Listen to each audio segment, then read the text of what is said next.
and let that balloon I tie after your wrist pull higher and higher towards the ceiling, and it's going to extend now. Let that entire arm extend up towards the ceiling.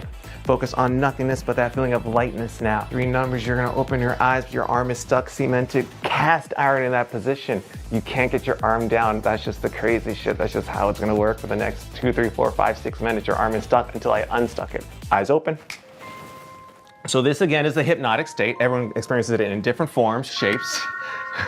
What's on your mind? Please, the show is ours. The show is ours. This is interesting. I'm not sure if I'm hypnotized. I don't think I am. Yeah. But at any point, I don't think I am either. I mean, 'cause I was really trying to go along with it and do as much mentally imaging things and I was like, he's not focusing on me for a reason. And it will all make sense in the end. Yes. Question? Can you put your hand down, or is it? I think so. It did feel stuck for a little bit. Yeah. It does feel like it wants to be up. Not going down. Yeah. Well, it did just now, right? Is that okay? And I can't help but notice what we can all see clearly. That arm is back up there. That's like the resting position for you right now. That's not natural. Yeah, that's how his arm always is. That's how my arm always is. Point one finger on that hand. When that finger touches you on the face, and it will, you're gonna go back to that state of deep relaxation again. Cool. This is a text message. All right, you can share that with your husband. Go to sleep, Brian. Go to sleep. Great.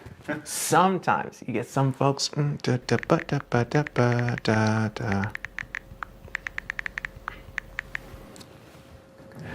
3, 2, 1. Danny, wide awake. Hey, your homeboy has a text for you. You can just read that. Go to sleep, Danny. I will go to sleep. Okay, clearly the dynamic changed here a little bit, and I'm still not exactly sure what happened, but somehow both Brian and I got snapped out of whatever might have been going on. But just when I feel bad. I heard you guys all leave. I didn't know if I was supposed to stay asleep or what. That's all right, good morning. So even though it wore off pretty quickly, I think we can all agree by the look on my face, I was in some different kind of mental state, at least for a little bit there. So is hypnotism real? Maybe so. What does it feel like? Well, just ask Danny from right after the hypnotist left. I'm curious, did it seem like I was hypnotized? Yes. Okay. A little bit. Because I feel like I don't really think I was. Really? Naturally, what followed was about 20 minutes of the rest of the group trying to convince me that I was in fact hypnotized. Physically, I was shocked with how much you guys collapsed. You two did definitely have like a very glassy. It almost feels like I'm gaslighting you about you being hypnotized. Like for somebody to come up and be like, sleep, and then you collapse is like such a suggestible state that is not your own. Also, Am I just a little bitch that'll do anything anyone tells me? I can't believe it, but I genuinely didn't realize I was hypnotized until the next day when I watched the footage and realized how out of it I was. Okay, okay. No, maybe I see a little bit of what he was talking about there. I do look a little bit out of it, actually. I guess in the end, hypnotism is real, but it doesn't feel at all how I thought it would. It kind of just felt like I was very relaxed, maybe even a little bit tipsy or like dazed. It honestly felt kind of good, and I think you can tell I was a little extra giggly. Hey, look, it says all those things on Google too. That's crazy. I didn't have to make this video at all. Now that I know what it's supposed to feel like, I guess I could say it's possible that I really did get hypnotized to stop biting my nails too. I just didn't understand what it was supposed to feel like. But I still don't know that I recommend it for the $450 I ended up paying, especially when there's a bunch of free hypnosis sessions on YouTube you could probably just try. Damn, I can't believe I'll never bite my nails again. Thanks for watching, guys.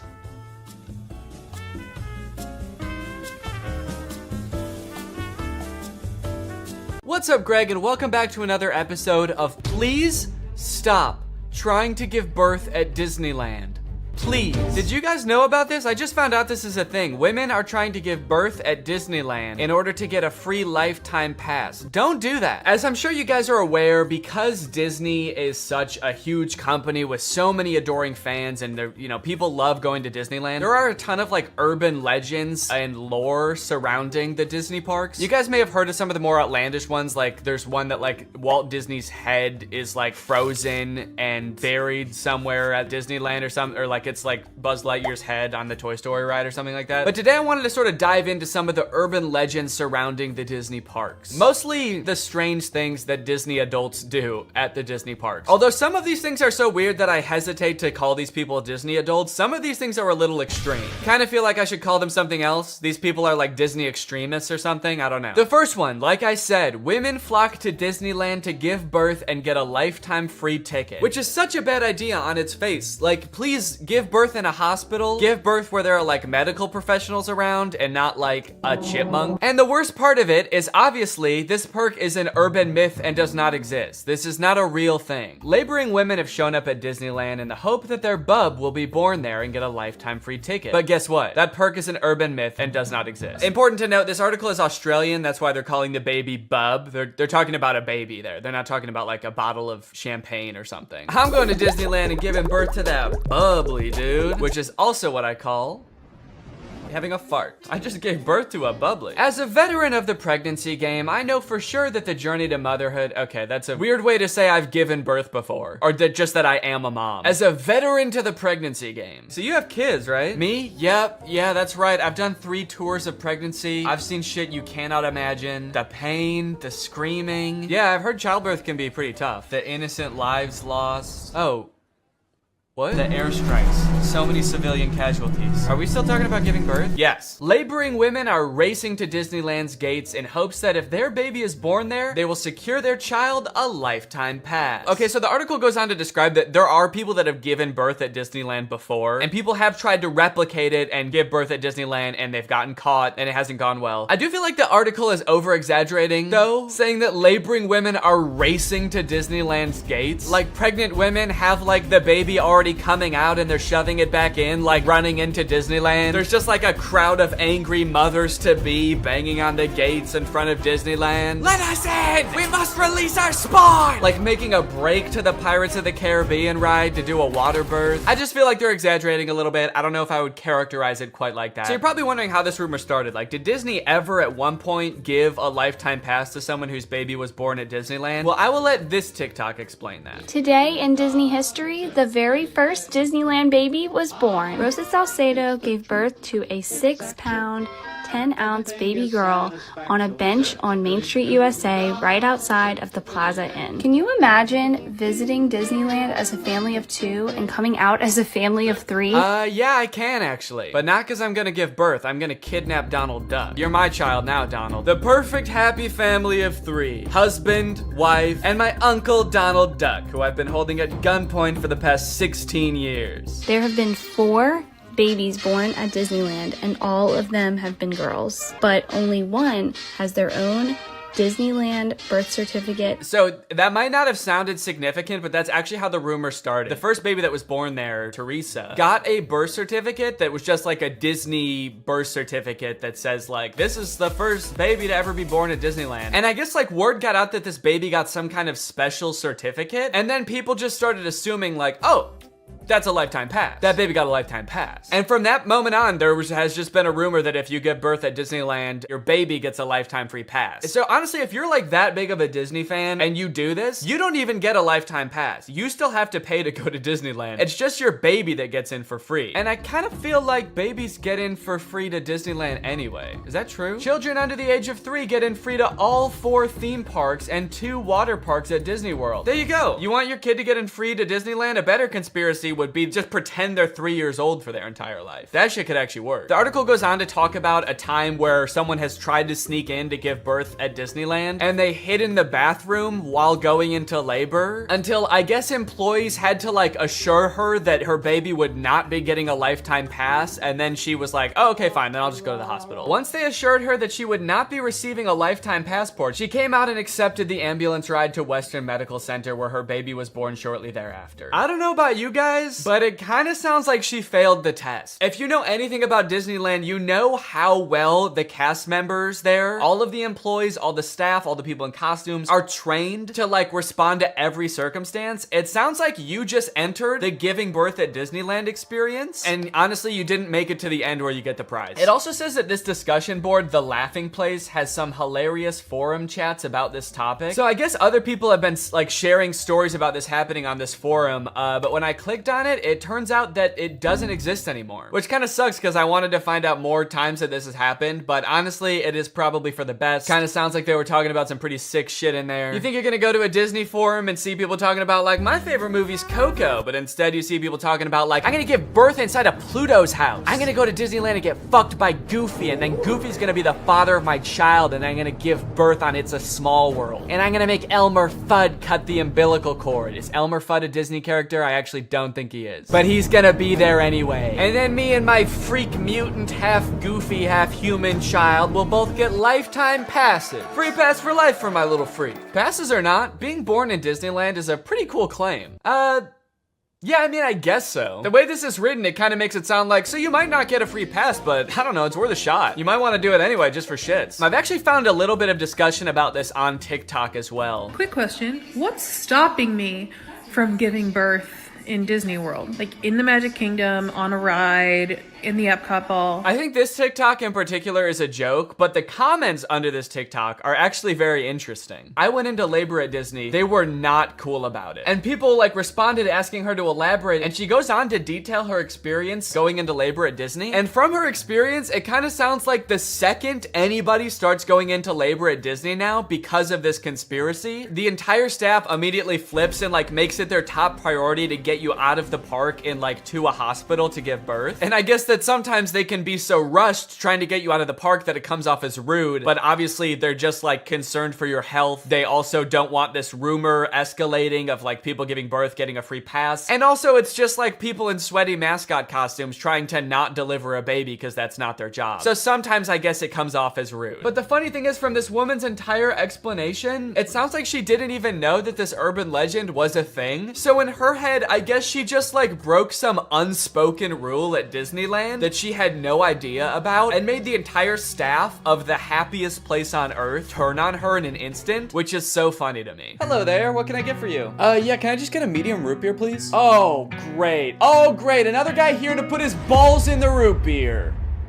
What? Hey everybody, this guy right here is about to pull out his big fat balls in front of everyone, in front of a bunch of children, and put his balls in a glass of root beer. Why would I do that? Don't play dumb. I'm not playing dumb. I am dumb in this situation. You've clearly heard that if you put your stupid fat balls, why do you keep calling them fat, in the root beer at Disneyland, you get to spend the night with Minnie Mouse. Oh, what the fuck? No, I just wanted some root beer. Is that true? No, it's an urban legend. But no matter how many times we tell people it's not true, we still get perverts like you coming to Disneyland, ordering root beer just so they can put their stupid, don't call them fat balls in it. Oh, come on, man, don't cry. I already am. Why do you still sell root beer if this keeps happening? Because if you shit in the root beer, you actually do get a free fast pass for Space Mountain. Okay, I don't want to put my balls in root beer, and I definitely don't want to shit in the root beer, okay? I legitimately just want to drink some root beer. Oh. Sorry, my bad, man. I didn't know. Okay, well, that's literally what I asked for, so here you go. Ah, what the fuck is that? It's Walt Disney's head. You said the secret code, so here's his head. No, root beer. What? I wanted root beer. I wanted to drink root beer. So no head? No. Overall, pretty disappointing that anyone actually believed this in the first place. In what world would Disney want to foster an environment where mothers are coming into their park, their theme park, to try to give birth? Especially if they're not like billing it back to the person that gave birth and being like, okay, here's your hospital bill, and because it's Disney, it was $1 million. Now, by now, it should be no surprise to you that there are some people in this world that want to spend every waking moment of their lives at Disneyland, especially their most precious moments in life, which is why you can also get married at Disneyland. Let's take a look at some of the craziest places you can get married at Disney World. Starting at $12,000, you can get married at the Haunted Mansion in Disney World. But just like expecting mothers trying to sneak into the bathroom to pop out a quick a quick person. Couples are of course also trying to cheat the system and avoid paying to have their wedding at Disney. So they'll just like sneak in with like themselves, maybe a couple family members and an officiant, and just like have the wedding in like a somewhat secluded area of the park. Here we have an article that details a San Diego couple sharing their secret Disneyland wedding story. Not many people can say they secretly got married in Disneyland's Sleeping Beauty Castle. 2 years ago, Gabriel and Andrea had been saving up for their dream wedding at Disneyland. However, when they began looking for wedding options at the park, the couple said that the cheapest option was $12,000. Instead, they decided to spend their life savings on a house. Great move, honestly. No complaints so far. That's a very wise choice. So Gabriel and Andrea decided to have a secret wedding at Disneyland. The couple gathered Gabriel's oldest daughter, an ordained minister, a witness, and packed their bags, heading for Disneyland for what they called a guerrilla-style wedding. Now, I don't know much about weddings. I've only had one, but I do know that you don't generally want to have them guerrilla style. Like when we were planning our wedding, that word almost never came up, I don't think. Just imagining them describing their wedding afterwards, like, yeah, it was so romantic. We hid in the bushes for 8 hours in the hot Florida sun wearing camo paint, waiting for the crowds to die down. You know, just sort of waiting out the crowds and the gunshots, the airstrikes. Airstrikes? Then we popped out and I said I do. Happiest day of my life. Here's my favorite picture of the big day. Now buckle up because this next urban legend is about to get nasty. Quite literally, this is disgusting. Like I said, the most devoted Disney fans would probably spend forever at Disney if they could, but maybe they can. For years and years, the Haunted Mansion has been the home to an endless supply of Disney myths and legends. But the attraction's most prevalent and persistent rumor is that guests regularly spread the remains of their friends and family inside the ride. This can't be true though, right? It is 100% true. Yes, that is right, and I don't want to bash anybody's final wishes. I know that that's a very personal thing, but spreading human remains in a public place that people are like walking around and touching? Please don't do that. Or you know what, I should say, you know, because I feel bad for people who are just trying to honor their dead relatives' wishes or whatever. If you're alive still and you're watching this video and that's gonna be in your will, please take it out. Don't make people do that on your behalf. Honestly, I am a little relieved that people are sticking to like spreading ashes at least, because there are a lot of different ways to dispose of a body. It was actually my grandpa's greatest wish to be laid to rest at Disney. Oh, that's sweet. You're gonna scatter his ashes around at the park? Not exactly. The Haunted Mansion probably has so much human ashes in it, it's not even funny, said one Disneyland custodian. Bleh! That is the nastiest thing. Oh my god. Don't do that. Do not do that. Please. People scatter their loved ones' ashes in the Disney parks monthly. Can you imagine just like being on a ride and the person next to you is dumping out ashes? Disney employees are literally aware of this too. They have to follow special protocols every time this happens. The custodians are used to identifying and vacuuming up these ashes. I don't know why I was surprised to hear they vacuum them up. Of course they do. It's a literal human corpse, basically. Of course they get rid of it. The people who are like requesting this happen to their bodies must know this, right? They must know that some custodian that does not willingly work in like a morgue or something is going to have to take care of that. This sounds awful for everyone. If you're the custodian, you have to vacuum it up, but if you're the person that just lost someone you care about, you have to know that they're just gonna vacuum it up. They might even make you watch. They have you come identify all the places that you scattered the remains, and then they just like make eye contact with you while they're vacuuming it up. This is going in the garbage now. We're gonna throw this in the garbage now. Say bye-bye. So when you're laying them to rest in the happiest place on earth, you're actually condemning them to forever in the suckiest place in the world. Yes, that is a very funny joke. And people will put them anywhere too. Like flower beds, bushes, the lawn at Magic Kingdom, outside the park gates. Outside the park gates? They'll put this shit anywhere too, you know? Outside the park gates, on the highway on the way home, the McDonald's across the street, Universal Studios, shit anywhere. It doesn't really matter. I feel so bad for the employees that have to deal with this, honestly. That would be so scary. Honestly, even as a patron, you know, I honestly like going to Disneyland every once in a while. I think it's pretty fun. But next time I go, I am going to be terrified that I'm like touching human remains at all times. Especially now knowing that they put them everywhere. I'm gonna be eating a turkey leg and wondering like, is this actually some guy's leg? They're most frequently dispersed around the Haunted Mansion, which is kind of perfect, if you ask me. Okay, this girl's actually a little bit too into it. But now this whole ashes thing, which is not really an urban legend, is actually true, has actually spawned urban legends out of it, as you can see here. Have you heard of the legend of the crying boy at the Haunted Mansion in Disneyland? The story goes a mother spread her son's ashes without permission from Disneyland, and you can see him crying as you're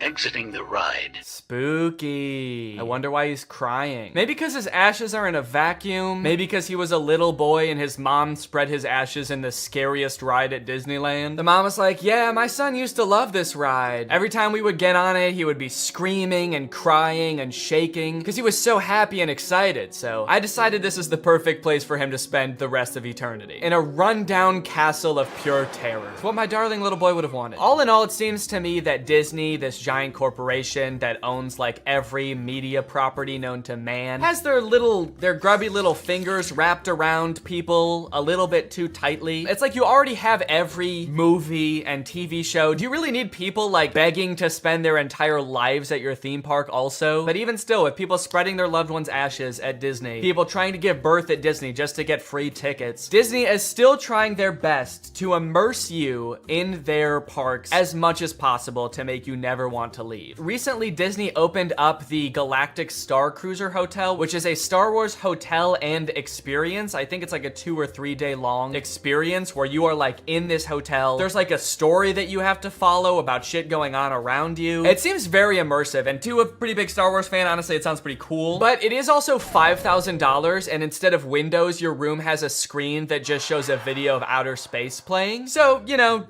just keep that in mind, that you might go insane while you're in this place. With no concept of night or day, you just have to adhere to the Star Wars pre-approved activities. There's like stormtroopers patrolling the halls at all times. It's kind of like they wanted to build a Star Wars hotel, but they built a prison instead. I read through some of the Google reviews for this hotel. It's only been open for a little bit, so there's not that much to go off of. And honestly, there are a lot of 5-star reviews of people who seemingly really enjoyed it. I did think that this review was really funny. This person gave it a 1 out of 5, and they said, thought the experience was fun, but not worth the price. There are too many missions to keep track of, and you are always missing something. It kind of seems like they got like too immersed in the story and like started to believe that they really needed to complete these missions. This sounds more like the review of a disgruntled employee that like works on a spaceship. There are too many fucking missions, man. There's too much shit to do. The hyperdrive is gonna fail, and I need to fix that. Not to mention the First Order's breathing down my fucking neck, trying to get me to give away the location of my comrade. This place is fucking stressful.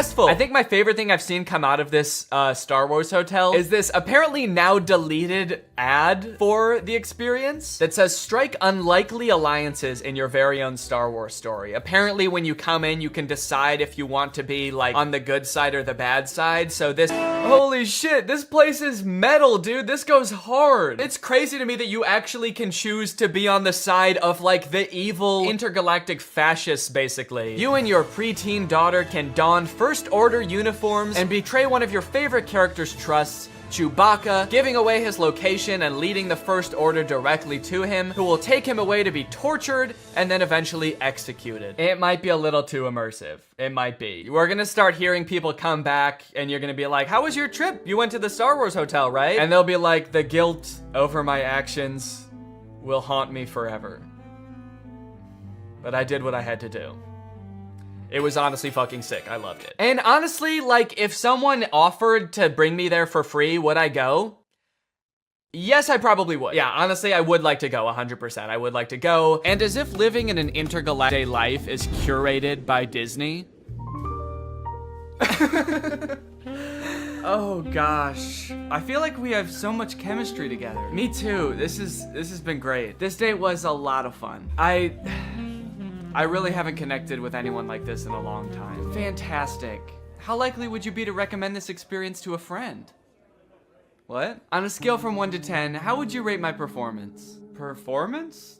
I thought you were just like genuinely interested in me, like romantically. Oh, perfect. So a 10 then? I really opened up to you. And you opened up to me. That's all just part of the story living experience. It's Disney magic. So that whole story you told me about how sad you were that you had to release your pet into the wild because it had grown to be wild. That was the plot of The Fox and the Hound. What the fuck is wrong with you? Thank you for riding Disney's Love Connection. Please make sure you pick up all your belongings as you exit the ride. Are you an animatronic? Please do not try to fuck any of the animatronics. Are you all animatronic? Have a lovely day here at Am I the only person that lives here? Anyway, that's the end of the video. It's time to talk about our sponsor. What's up? It's me, a hacker, and I'm so excited to steal your data because you don't have today's sponsor, ExpressVPN. You see, sending data over an unencrypted network is a lot like sending a postcard. There's no envelope to cover up your info and protect your sacred message. So any old creep with a little bit of basic computer knowledge and a little bit of free time can come along and check out all of your private information. I'm talking passwords, financial details, hell, emails. I'm gonna look at all of it. I'm doing it right now. Hey guys, I was just kidding. It's just me, Danny. I wasn't kidding about most of it actually.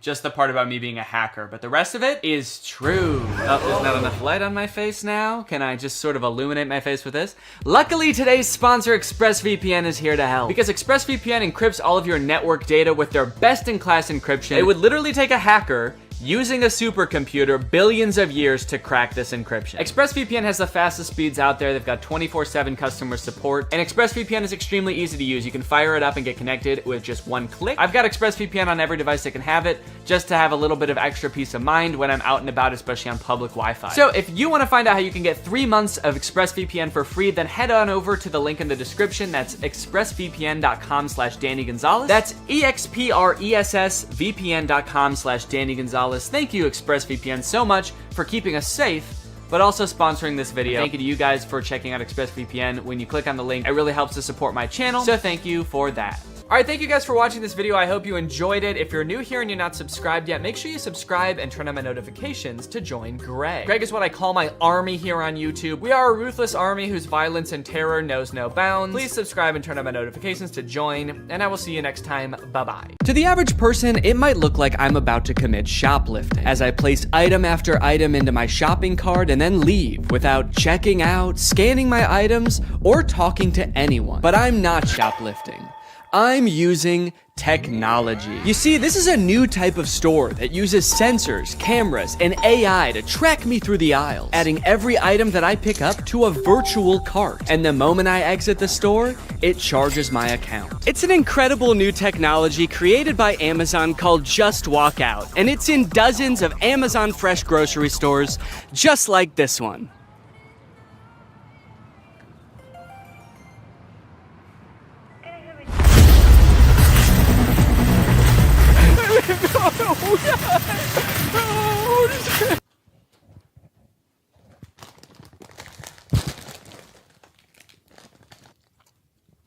I'm not just gonna not eat them. Okay, anyway, where was I in the script before I became a criminal? Oh yeah, they're an incredible new technology. They're called Amazon Fresh Stores, and they are a gigantic lie. You see, while Amazon was touting these stores as a cashierless solution that allowed them to use AI to cut out all of the on-location workers, it turns out what it really meant by AI was anonymous Indians. Amazon's Just Walk Out stores relied on 1,000 people in India watching, not AI. So it turns out that even though they started implementing this technology in stores in like 2016, as of 2023, Amazon still needed 1,000 people in India reviewing about 70% of all orders to make sure that it worked. In other words, it didn't work. It's just crazy because, like, why did they lie, you know?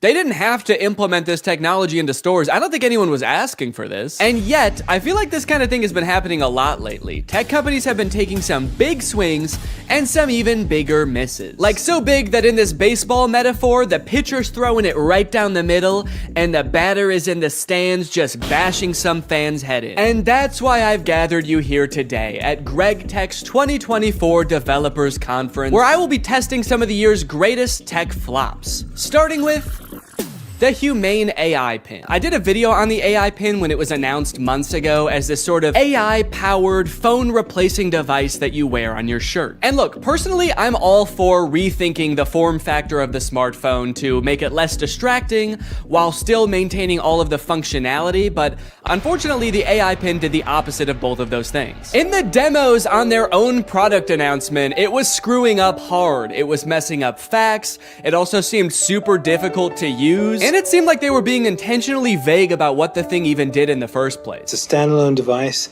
and software platform. It seemed like the type of thing that literally only a sucker could buy. But that turned out not to be true because I bought one. I ordered this thing in like February and then didn't hear from them for a few months until April, when I got an email alerting me that it was time to set up my account.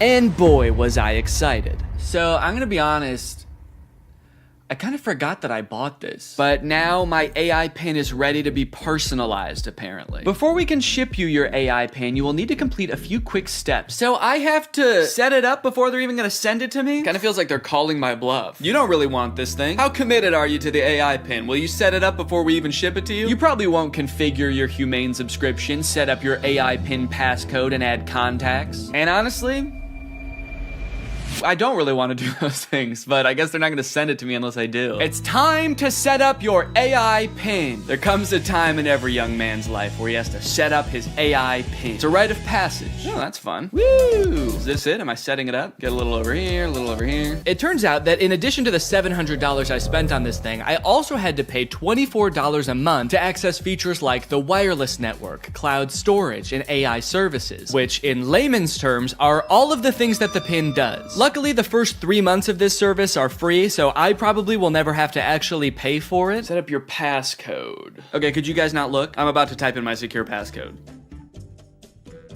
Okay. Your passcode is easy to guess. Consider setting a more secure passcode. Yeah, but could it be so simple that it's actually, you would never guess it? All right, I'll change it.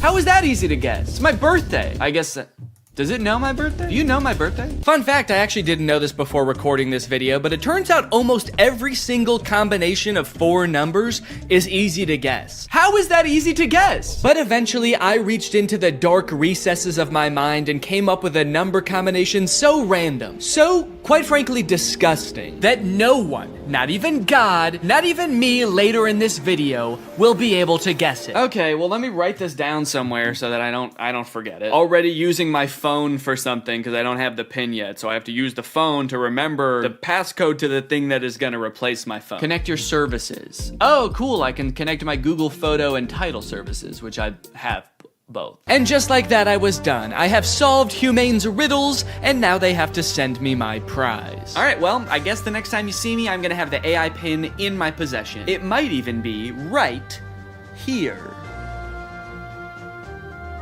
Okay, we'll see if I remember to do that transition. I don't remember the transition I was gonna do, so don't ask. At first I was pretty surprised by how big the box was. I thought that I had just ordered a little tiny pin, but I guess it comes with a bunch of accessories, like a sticker that just says Humane. Cool! But you guys don't care about all that. You guys just wanna see the pin. And my God, she was beautiful. What? Oh, shit. Okay, that's my bad. No, I thought that it was gonna be attached in there more securely. Come on, Danny, you dunce! But a dunce who was about to become half dunce and half machine. Oh! Oh! In order to start using the pin, I had to unlock it with my passcode, which was explained to me via the laser ink display and an extremely coherent AI voice. To enter your pass, tap the touchpad, push, and then pull your hand out to get started. Then raise it if you don't see the laser ink display. Okay, this is kind of crazy though. Look at it. Look at this. This is like the weirdest way to type in a number ever. I'm gonna do my passcode now. Wrong. I forgot what my passcode was. Incorrect passcode? What would I have made my passcode? I forgot that I made a passcode. I forgot that I wrote the passcode down in my phone. I tried to click forgot passcode and it told me to go to this website to change it. But somehow, in order to do that, you need to know your existing passcode. Luckily, I recorded me making the passcode so I could go back and watch the screen recording of me doing it. If I was not a YouTuber recording a video about this product, I think I would be locked out forever. Come on, come on, come on, please. Yes, yes, welcome Danny. All right. After months of waiting, I was in. Now it's time to see what this device is capable of. What is my name? Your name is not currently known. Please provide it if you would like it to be remembered. Actually, what's a cool kind of techno cyber sounding name that you could call me instead? Creating name. How about Neon Vortex? Yeah, call me that. Noting your name as Neon Vortex. I know I might have seemed all cheery and excited about this name on the surface, but the truth is, it destroyed me. I have never heard a name before that not only sounded so cool, but also embodied everything I wished I was. Suave, confident, futuristic. He was everything. Everything I could never be. Neon Vortex. This is the home screen. I'm all caught up, whatever that means. Nothing to report here, man, don't worry. You've got nothing to worry about. Your AI pin needs to cool down for a few minutes.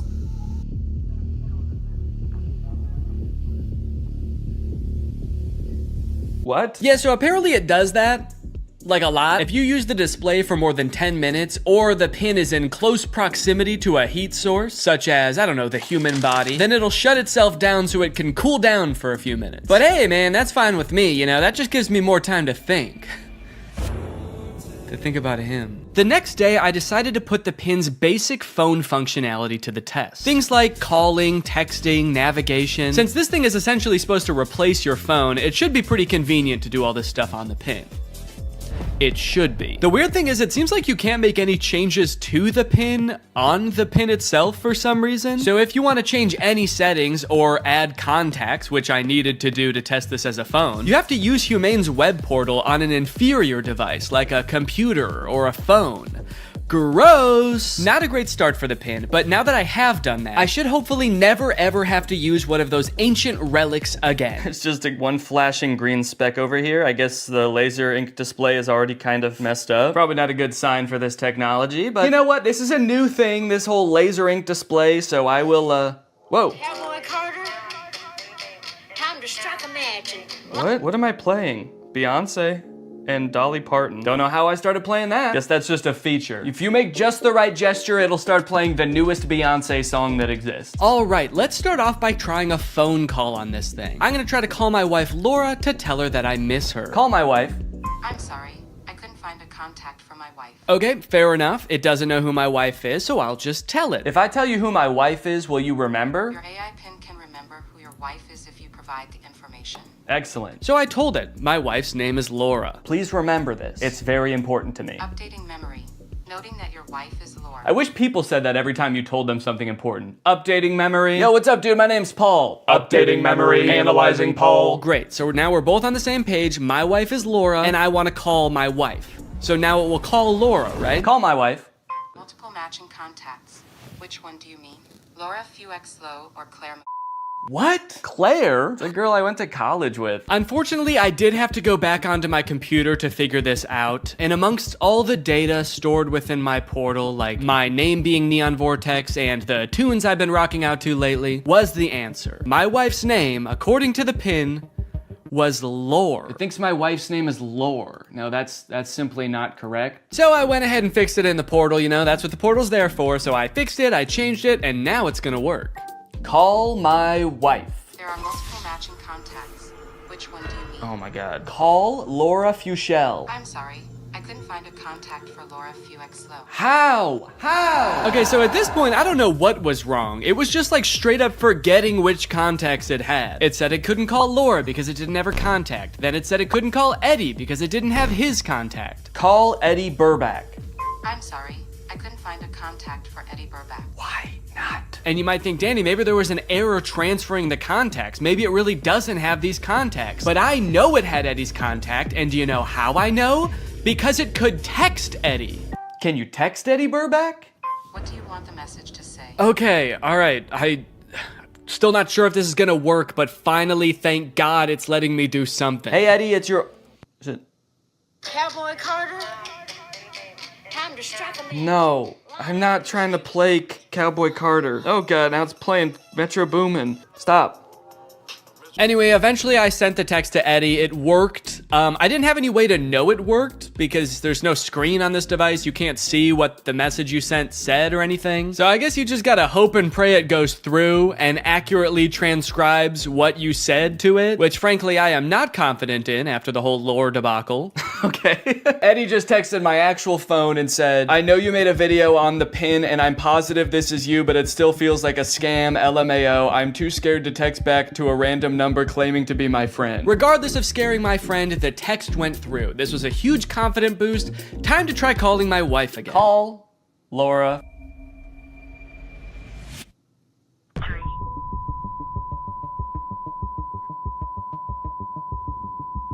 What? What is... Has been recorded. Record your message after the tone. Oh, whoa. Simply hang No, up no. when done. Or for delivery Hang up. options, press the pound sign. I don't want to play like that. I don't want to play Metro Boomin. Hang up. Am I still recording a message? Cancel. I've been on the phone with her for a minute. Hang up.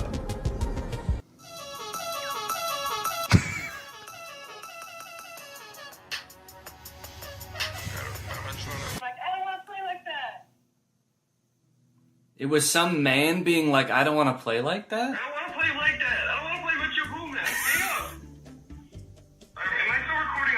Okay, well, yeah, I'd say that was a success. I'd seen a few demos online of Humane's GPS navigation solution. And while it did seem kind of annoying to have to hold your hand up like this the entire time, it seemed pretty doable. As long as they stuck to this and didn't do anything crazy like, I don't know, going in a completely different direction and making it borderline unusable. So to test it for myself, I drove to a part of town I don't know very well, about a mile away from the nearest Smoothie King with hopes of the pin guiding me to a delicious, delectable treat. Navigate to Smoothie King?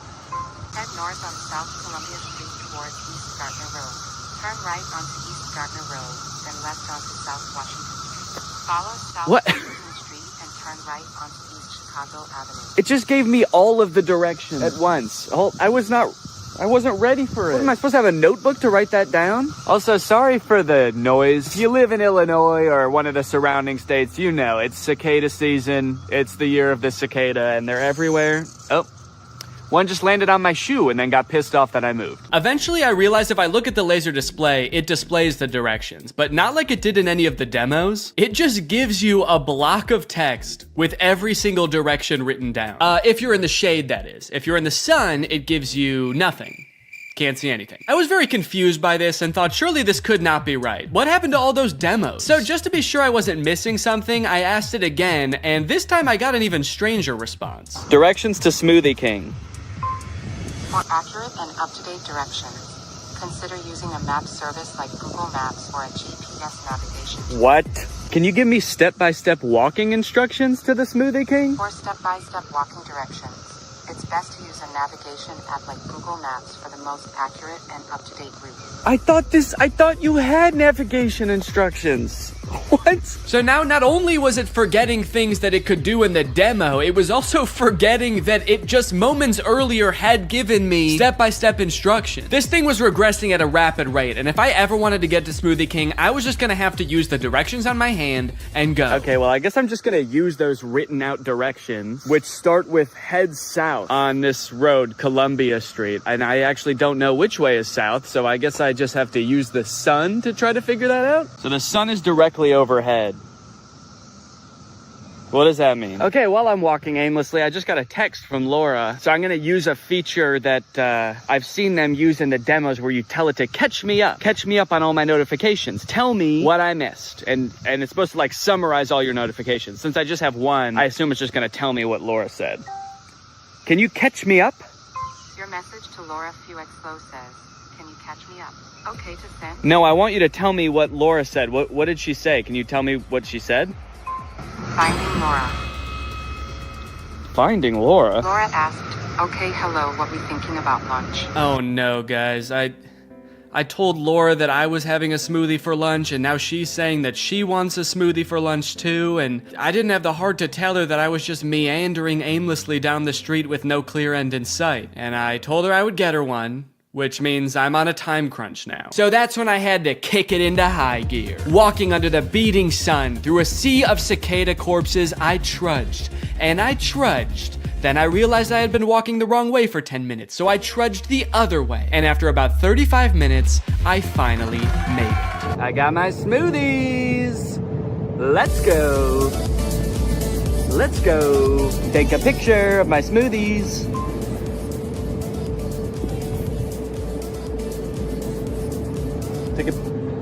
Yeah, I don't know if it took the picture. All right, gang, now that Papa's had his smoothie, it's time for a smoothie-fueled lightning round. Enough about practical functions. Let's see if this thing can have some fun. First, can it do bizarre music prompts? Play music written by YouTubers named Danny. Wow, I don't think my music has ever sounded quite this bad. Yes! Can it detect food like in the commercials? Can I eat this? Yes, you can eat the mandarin orange. Yes! Unless it's a tomato and you hold it so I can't see the stem, in which case it thinks it's a red ball. It's a red ball. No, you cannot eat it. Oh, what are you, my mother? I'm eating the red ball. Not safe to eat the red ball. Please reconsider. Can it prevent me from eating too much salt? No, you cannot eat the salt directly. It's meant to be used in small amounts to season food. Yes! Can I buy things like in the demo? What is this book? Okay, by this point I probably just could have read the title. Titled The Sneetches and Other Stories. How did it know? Okay, buy it.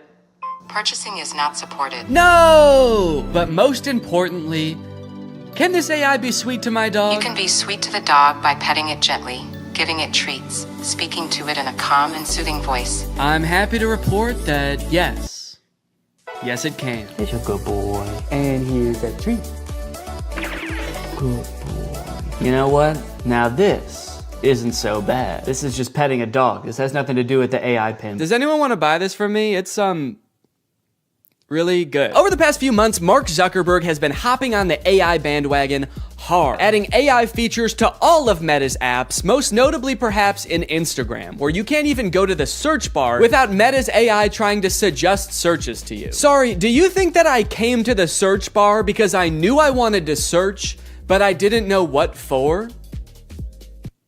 That's not how searching works. They've also released a bunch of chatbots in Instagram. I like using the word release there because it kind of sounds like a tech product is being released onto the world, but it also kind of sounds like they're unleashing a horde of monsters upon us. They've released the AI chatbots! Oh fuck, that one looks like Mr. Beast! This is really awesome, you know? Personally for me, one of my favorite things about social media is that it started out as a way to connect with each other, but ended up actually making people feel more lonely. So Meta's solution was to use algorithms and manipulate people's emotions to make them even more addicted to the platforms.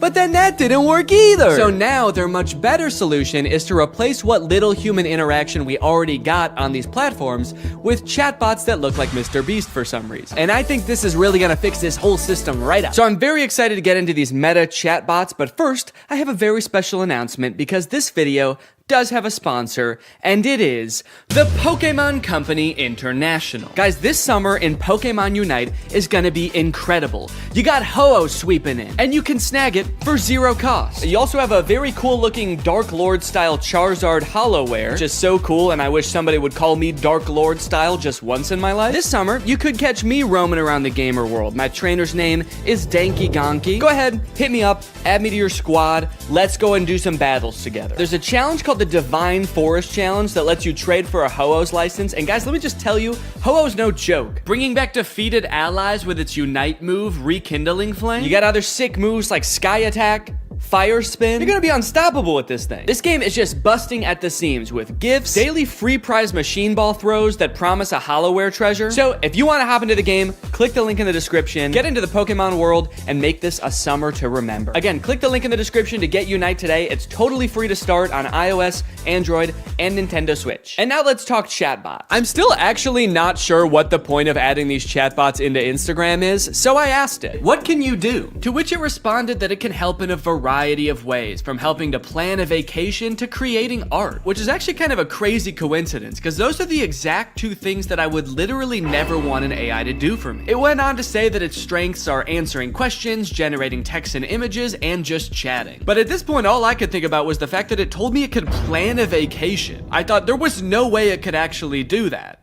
And I was right. Can you help me plan a vacation? I'd be happy to help you plan a vacation. To get started, I'll need to know a few details from you. Here are some questions to consider. Where are you interested in going? How long do you have for vacation? What type of vacation are you looking for? What is your budget for the trip? Are there any specific activities? Do you have any preferences for accommodations? So I'm gonna say I want to go somewhere fun and tropical, a nice getaway for me and the family. I'd like to stay at a hotel for 5 days. With all of this information, it suggested a few tropical getaway locations like Hawaii, Cancun, Phuket. But then it said something that I did not expect. It says it can also help me with booking flights and hotels. How can Instagram book me a flight? I'm calling its bluff. I actually don't think this has the capability to do that, because why should it and why would it? So I'm gonna say, okay, book me a flight for next week to Cancun and book the hotel. For flights, I recommend checking out websites like Expedia, Kayak, or directly on airlines websites such as American Airlines, Delta, or United. Yeah, great idea. That's what I would have done anyway. That's like if I went up to an old lady who needed help crossing the street and I said, "Excuse me, ma'am, can I help you cross the street?" And she said, "Oh, thank you, young man, that would be lovely." And then I said, "All right, just put one foot right in front of the other until you get to the other side." And then I gave her a little shove,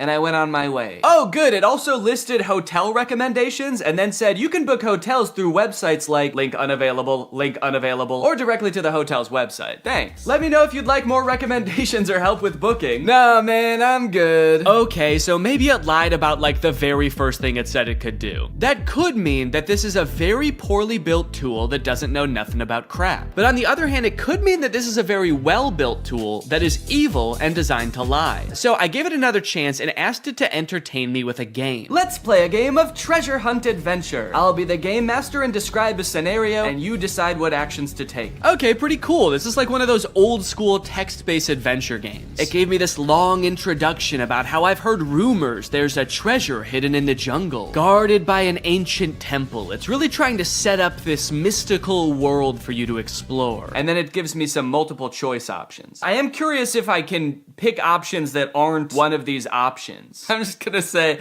I find the treasure and go home.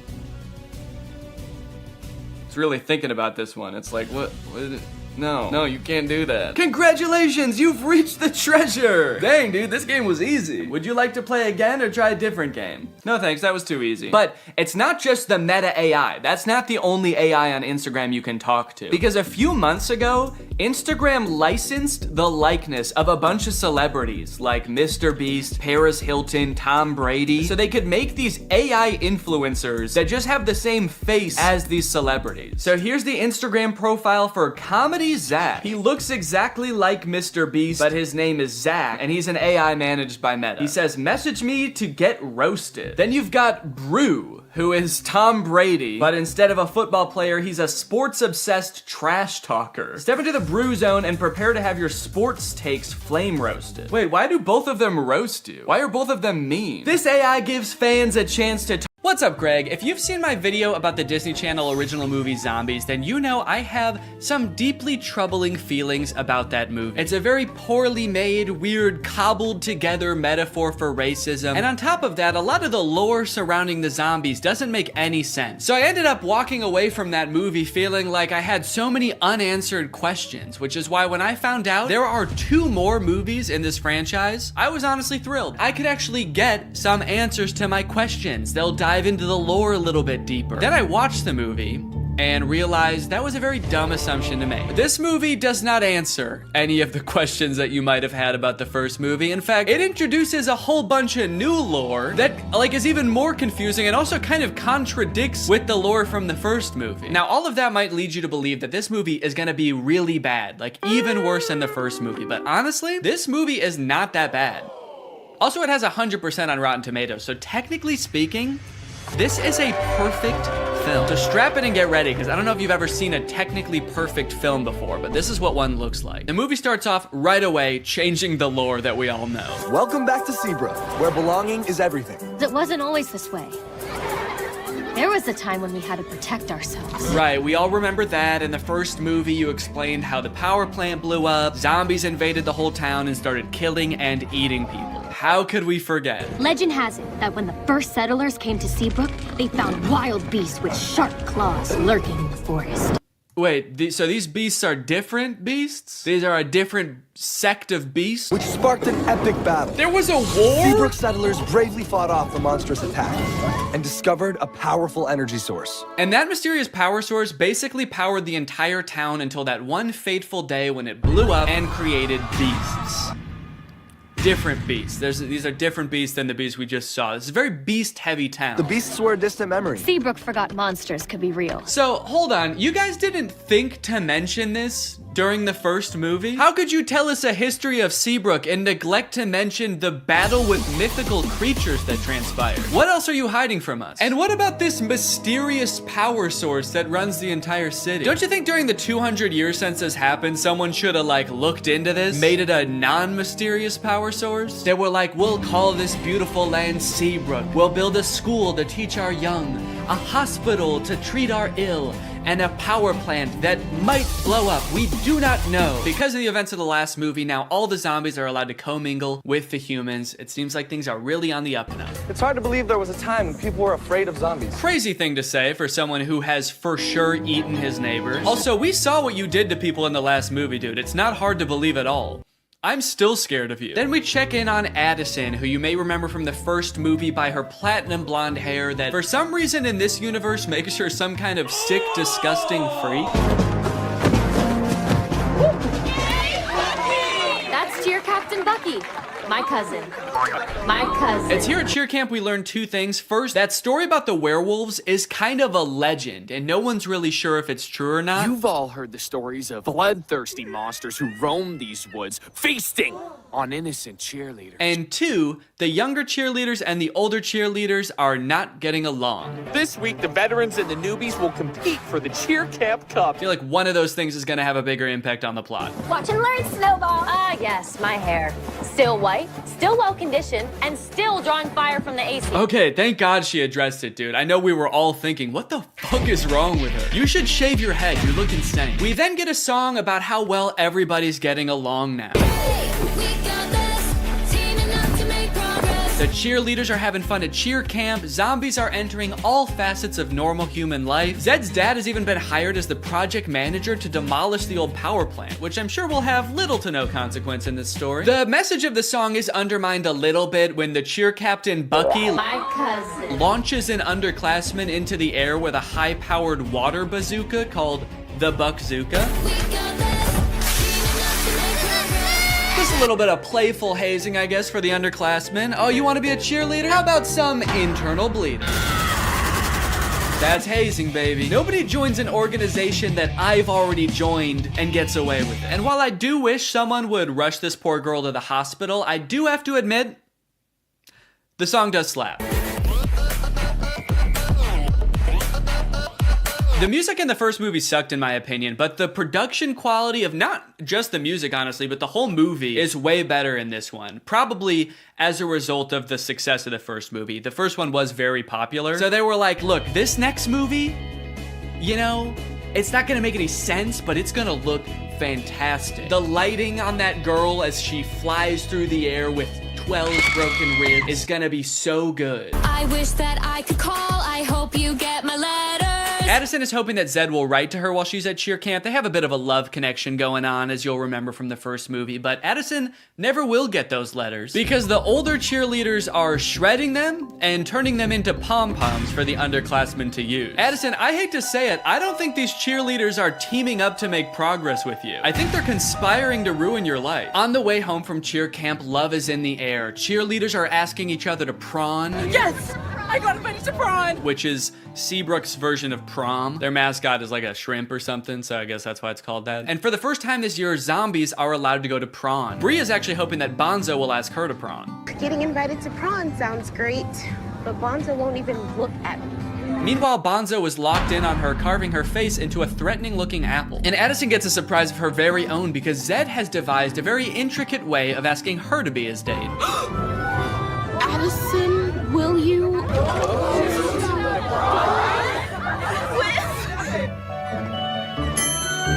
Zed! Uh-oh. Uh-oh! Zed's not supposed to be there! He's supposed to be floating over there. Zed!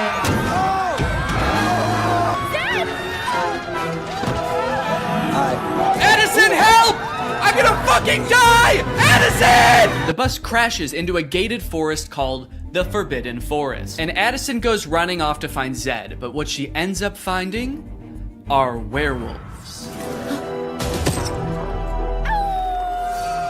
We're surrounded by werewolves. So here's where the movie started to lose me a little bit, and I know this is a perfect film, so this is probably something wrong with me, but I feel like when I look at these werewolves, they're not werewolves. They're just teenagers living in the woods wearing dead animals. You might be thinking, okay, these are people who are gonna become werewolves at some point. No, these are what the werewolves look like. They even go out of their way to show a full moon in one of the shots to be like, no, this is as werewolf as they're gonna get. These are outdoor teens with dead animals on. That's what werewolves are. And that's just how it is for the entire movie. And on one hand, I guess I understand because like true to form werewolves would probably be super expensive to do and make look good. But also, you guys didn't have to make a movie about werewolves. That was your choice. You already had a whole universe with zombies in it. You didn't have to add another creature. Or you could have kept the movie exactly the same as it is and just not called them werewolves. You could have made up a new creature. Just called them outdoor teens. It would have made sense. But no, you had to drag werewolves into this. You said this movie will be about werewolves. It will be an integral part of the story. And our costume budget will be $4. A few scenes later, a werewolf sneaks into the town of Seabrook and finds a drawing of like an actual werewolf that Zed's little sister drew, and he takes it back to the other werewolves and they all start making fun of it.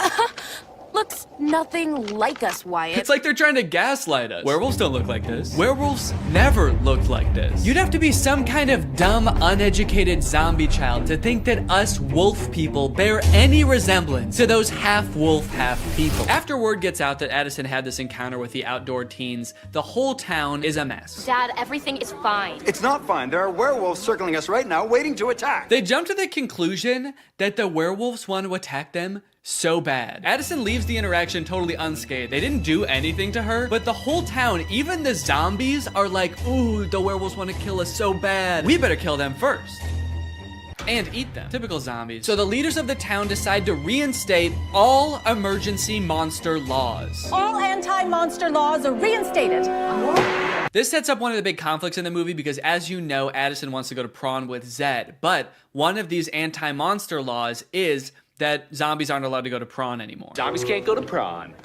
Ouch. And when I say one of them, I firmly believe that is the only emergency monster law. It's the only one they talk about in this entire movie. They let so much else slide in this movie, but that's the one thing they're like, no, we cannot have zombies at prawn this year. Ouch. You'll see in a bit why that's so strange, but right now we gotta go check in with the werewolves because they're setting up a conflict of their own. And you know we don't have much time. Our necklaces are almost out of power. So the werewolves all wear this stone around their neck. It's called Moonstone, and it's sort of what gives them their power. I guess it's like some kind of mysterious power source or something. But it turns out that like 200 years ago, somebody or some group of people stole all of the moonstone from them. So their reserves are running low and they're all gonna like die because they don't have their moonstone. But some of the werewolves think that Addison fulfills a prophecy that the werewolves have about some white-haired lady who's gonna lead them to more moonstone. This is the kind of lore that gets you a 100% on Rotten Tomatoes. Even if the girl is the great alpha. A girl?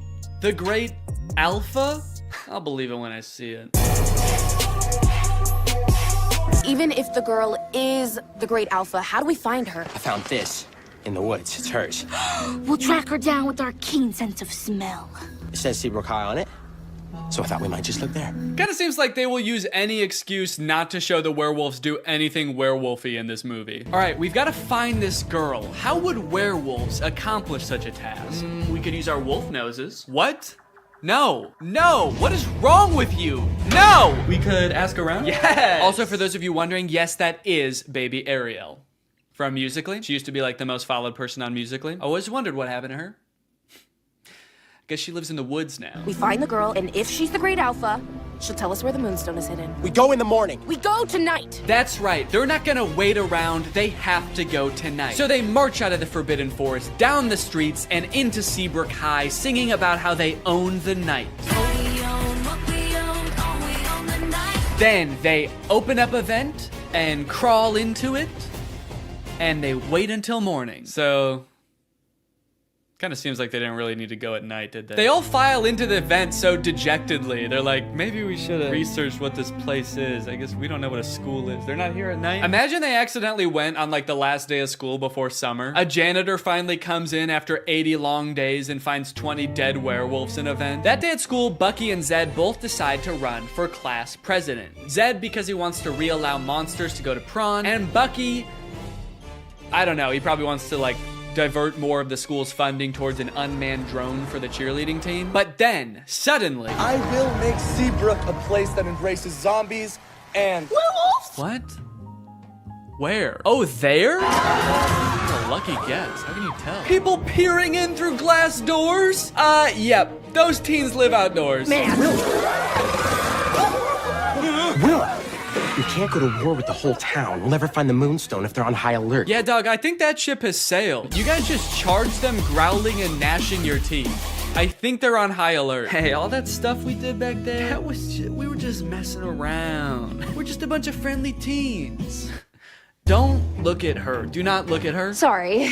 We werewolves so admire your town, and we just came here to join your school. Okay, well, that's obviously not allowed. You guys were about to kill them, and also the emergency monster laws are in effect, and there's definitely one forbidding such things. Technically, the Forbidden Forest is within the school district. What? So, welcome to Seabrook. What? Wow, guys. The emergency monster laws are working great. No, you did so good. You did such a good job. They were so close to killing you, and they only stopped because they found out Bonzo's not allowed to prawn, so good rule. So just like that, the werewolves enroll at Seabrook High. And wait a minute, all of the werewolves look the same age. Are they all teenagers? Or are some of them like 80 years old? Are some of them babies? And how does that work in dog years? Are they going to classes? I don't even know if they know how to write. They're not gonna be able to find the moonstone. They're gonna be too busy failing all their classes. So Zed is worried about losing the class president election to Bucky, so he decides to go over the new untapped voter base, the werewolves. Werewolves of the swing vote. Hello, wolves. I'm Zed.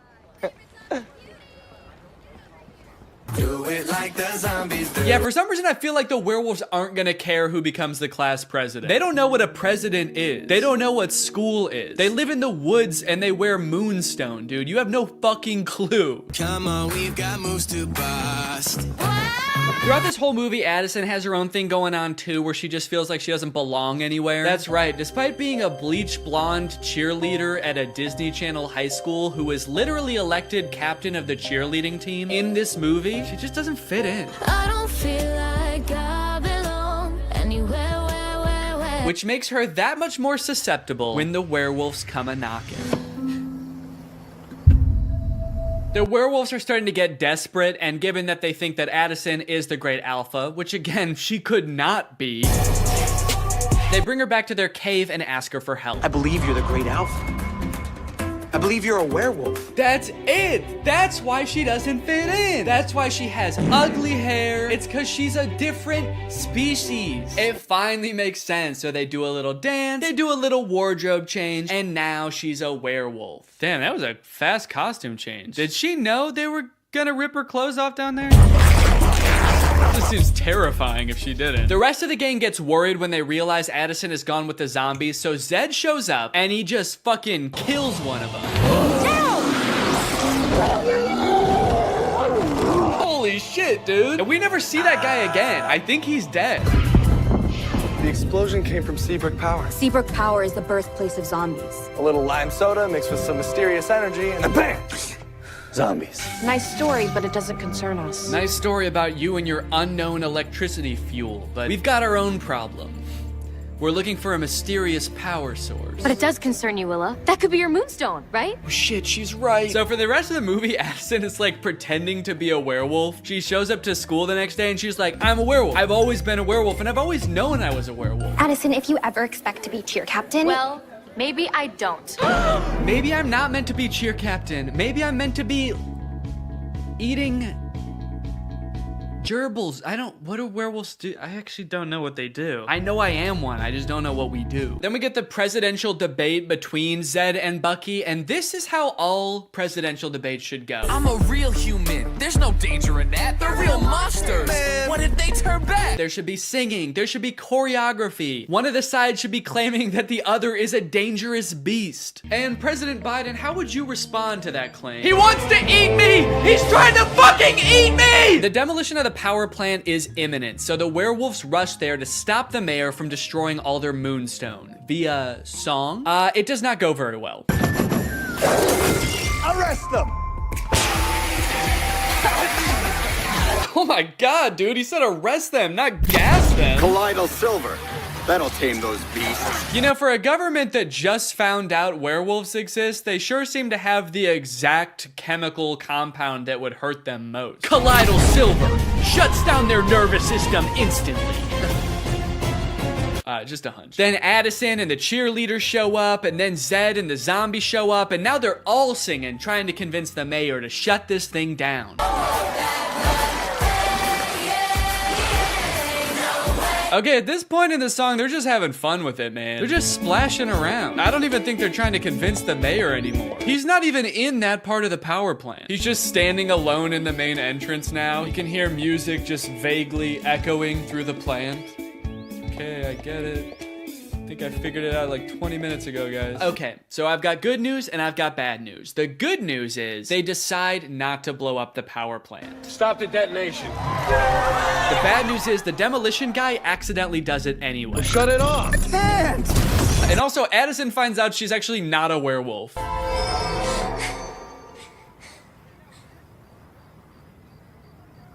Am I? Bree's like, I don't know. They sort of just look like regular people to me. You look like a teenager who lives outside. She's not a werewolf. Oh, that's so embarrassing, dude. 3 movies, and they happen to have a DVD of the recording of High School Musical in concert. This feels pretty unusual, even to this day, for a Disney Channel movie to put together a live touring concert featuring the actual cast of the movie, selling out arenas with audiences in the tens of thousands around the world. But it wasn't the whole cast, actually. Zac Efron couldn't be there because he had a commitment. He was filming Hairspray at the time. So who did they get to fill in for him? Living in my own world, didn't understand. It's Drew Seeley! Drew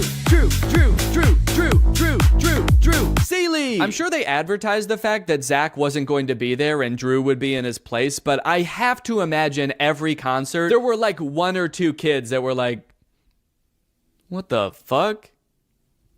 Zach looks different in person. With all the success of the first movie, they had to crank out a sequel fast, which they did, releasing High School Musical 2 in August of 2007. And you might think it would be impossible for them to catch lightning in a bottle twice, But oh baby did they. What time is it? Sequel time. High School Musical 2 is often regarded as the best High School Musical movie. Out of any High School Musical movie, this one has the most moments that have lived on in the cultural zeitgeist even today. The movie starts just as the school year is ending. The musical is long over, so if you were expecting to see, get that out of your head right now, you're never gonna see that musical. Right now, he'd be barking like a dog. Oh, wait, Troy's dad is fixing up a car. Look, he has other hobbies. Good for him. Granted, he is propping up the hood of the car with a basketball, and there's more basketball and hoops in the background. And I do kind of feel like if we could see what he's working on, there would just be 5 basketballs where the engine is supposed to be, but it's a step in the right direction. Troy's dad, surprisingly, is all for Troy going for the basketball scholarship. Nothing wrong with keeping your eye on the prize. And that's great. I totally agree with that. Troy should capitalize on these opportunities he's been given, but he should try to make his girlfriend and his friends a priority too. However,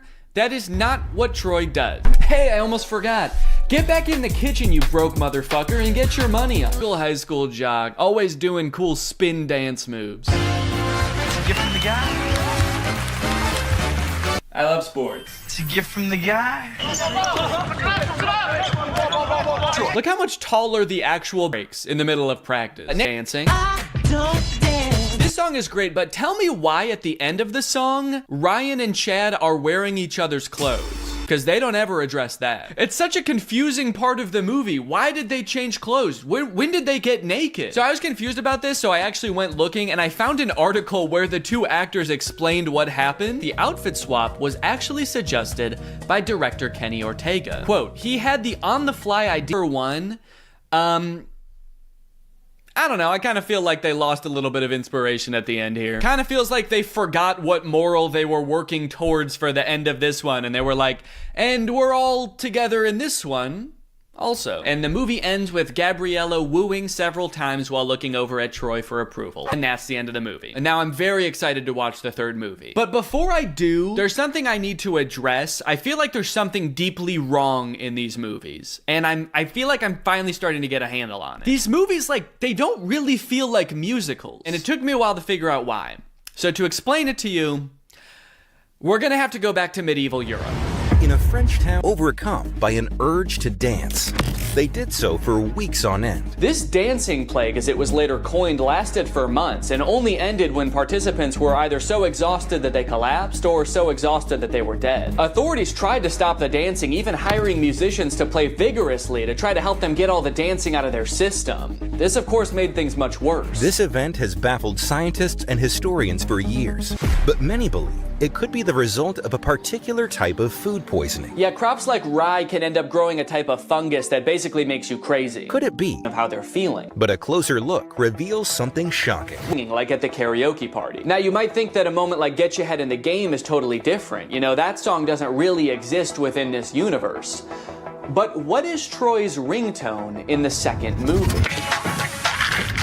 But how could an entire school become poisoned by a rare fungus? This man, who convinced us he had relevant qualifications, believes it could have been a certain freaky genius girl. It could be that by growing a fungus in a lab, Gabriella was able to manufacture a sort of singing stuff had he not been under some kind of drug-induced hysteria. After all, Troy is so cool and singing is for weirdos. So it could be the fungus, or maybe Gabriella's some kind of fucking witch. The High School Musical bonus soundtrack. You love High School Musical hits like Get Your Head in the Game. Well, now's your chance to own the extended soundtrack, like Coach Bolton's Crisis. What's up, guys? I'm 16. I'm the new player on the basketball team. I'm really excited to play. Yeah, Mr. Bolton, we know it's you. And Gabriella's on the news. A little boy drowned in the pool. Oh no. A little boy drowned in the pool. No. Where was the lifeguard?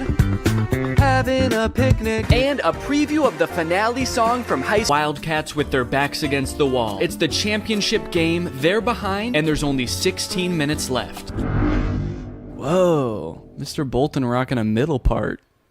That's new. Mr. Bolton gives a speech about how there's only 16 minutes left. There's 16 minutes left. And then they sing a song about how there's only 16 minutes left. Ooh, a song about there being 16 minutes left in a game. We're getting very specific with these songs. I think they're starting to run out of ideas. Oh, thanks, man. Yeah. You were in my room? Whoa, yeah. I just took a picture. Yeah, just took a picture of your room, man. He's a secret agent for the IRS. He's like, how did your family get so rich? So, another top secret hiding place. You're the second girl I've ever had up here. Yeah, it is top secret. I couldn't even see it up there. Just looks like a regular tree to me. It's here we find out that while Troy is a shoo-in for the basketball team at U of A, Gabriella's already been accepted to, and Gabriella is going to learn how to create the singularity at Stanford. So they sing a song about cherishing the present moment. Did they like challenge themselves to make a song with no dancing in this one? They're like, what if we just sat for a whole song? Oop, now he's up. Oh, that was it. That was the whole dance. Nah, it doesn't work with this song. Juilliard is considering 4 of you for 1 available scholarship. Sharpay Evans, Mr. Ryan Evans, Miss Kelsey Nielsen, and lastly, Mr. Troy Bolton. What? Julie. Since when does that guy have a evil cackle? I mean, I was surprised too, but that guy threw his head back and squealed. Did he submit his name to Juilliard as some kind of evil plan to get him killed? They're trying to come up with some ideas for the spring musical, which I'm just now realizing they write every year. Like, they don't do a pre-existing musical. They write their own musical every year. All of you will create it. That's why in the first movie they call Kelsey the get some ideas. Miss Darbus asks the seniors about their future. Your future. It's easy. It's U of A. Hoops all the way. Yeah. Miss McKessie. Is University of Albuquerque like a really good school for basketball? I feel like I've never heard of them before. All the basketball players are like, we gotta get to U of A, man. It seems like that's just like the closest college that has a basketball team. Meanwhile, Gabriella's going to Stanford, Sharpay's going to Juilliard, and they're like, I don't know, we can go play basketball down the street. For the record, the reason I've never heard of the University of Albuquerque is because it's a Catholic liberal arts school that actually closed in 1986. So I guess these characters live in some sort of alternate dimension where it stayed open and went on to become a basketball powerhouse. Mr. Bolton. Mr. Bolton. Yeah, All of a sudden, he doesn't know if he wants to go to Juilliard or U of A. See, he really never did care about Gabriella. He just wants to sing. Somebody just let this kid sing. Just tell him it's okay. Imagine having everything. Jeez, that song started so abruptly. No intro, no build up. It's kind of scary. Oh, this is a look into some kind of strange alternate future where Troy chose neither basketball or Juilliard and became a stalker. I want that to be how this movie ends. Troy choosing between 2 incredible futures and instead he just throws his life away. It's like, I can't decide. I don't fucking know. Miss D said that there's only 1 scholarship. There's 2 of us. Wait, they're doing this to compete for a scholarship? Not even just a place at Juilliard? If I know anything about these two, it's that they can both afford to go to Juilliard. Why do they need to take the scholarship away from somebody else? Which one do you think I should wear? Well, I've never been asked to a prom, but this almost sounds like an invitation. Did she say she's never been asked to prom? What about last year? They were dating last year. Troy didn't want to go to prom with her. His dad was probably making him run basketball drills. The only place you're going, Troy, is downtown with the ball. Make sure you bring the ball. Time for another song about how much Troy and Gabriella love each other. There's already like 2 very sentimental songs between these two. They are really setting us up for heartbreak, I feel. And also just spending like an unnecessary amount of time being like, these two are in love, okay? Don't forget that they're in love. That way, when whatever happens, we're gonna all be sad, all right? So that way, when Troy picks U of A and Gabriella gets hit by a bus, it's gonna be sad. I think they're gonna end up going to the same college. They couldn't possibly end this entire series by being like, they didn't actually like each other that much. They're just gonna call it quits. Where's our clothes? Yo, Rocket Man. Why do I feel like they're about to haze these kids? You know, we weren't just given these lockers. We had to earn them. Right. Oh, they're definitely about to haze these kids. Now drink this entire bottle of Absolute. That'd be a crazy twist in this movie. Just a little hazing. Troy is not better than doing some hazing. Oh, I thought I heard you. I was just making some snacks inside. Are you guys hungry? Only if it's your brownies. I've had them. Bring those out here. Did you take me after school to check out that tuxedo? Tuxedo? For what? For prom. Oh, honey. If that's what you call an invitation, you'll be dancing with yourself. He's like, okay. I wasn't inviting you. I'm gonna ask Miss Darbus. Then comes a song about getting ready for prom featuring, I think, the funniest moment in any of these movies. I think this tux is too baggy, too tight, it makes me look weird. Yeah, this movie's kind of funny, man.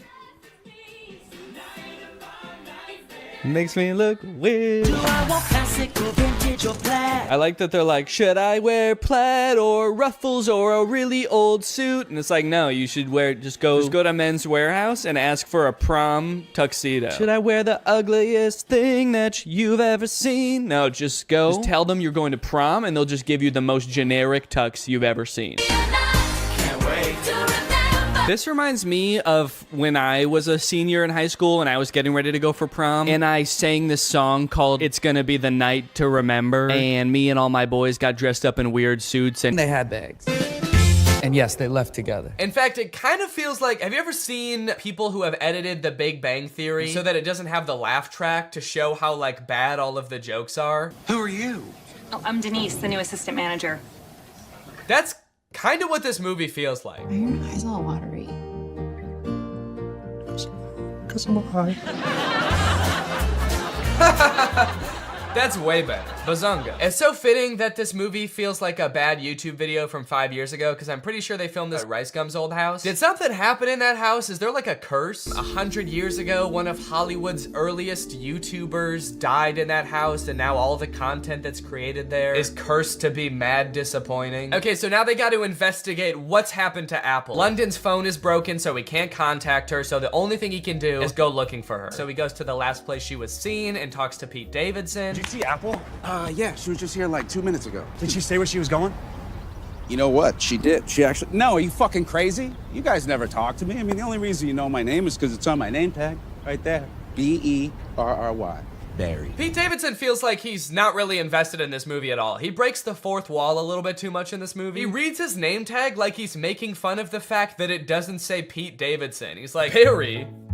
That's not my real name. My real name's Pete. It's funny because I'm very clearly Pete Davidson and not some guy named Barry who works at a valet stand. There's also a scene later on in the movie where he looks directly into the lens of the camera. I think they could have cut that out. Well, talking to Pete Davidson, Barry. It's just so funny that he's pretending to be Barry. Talking to Barry didn't get him any leads, so I guess that means now it's time to go to his audition.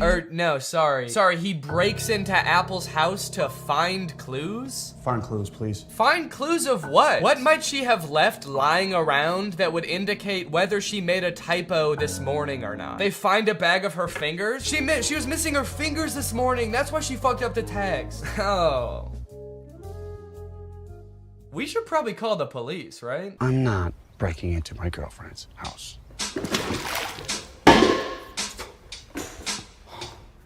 Can't believe I'm breaking into my girlfriend's house. Me neither, dude. Your life is pretty crazy. London Clash is so dumb. He makes the worst decisions at every move in this movie, okay? While they're in Apple's house, one of London's friends knocks over every single urn on the mantle, and ashes go everywhere. And so they're like, oh shit, we have to put back the urns and then refill the ashes. But they're like, the only problem is, where are we supposed to find ashes? Where are we gonna find enough ashes to fill up these urns? But like, they didn't lose the ashes. They all just fell on the floor. They could just sweep them up and put them back in urns. It's like MGK was like constantly forgetting what previously happened in movies, and so the plot is being driven forward by things that just aren't problems. So anyway, as I said, this is a stoner comedy. You can probably guess the solution they think of to produce a bunch of ashes to fill back up the urns.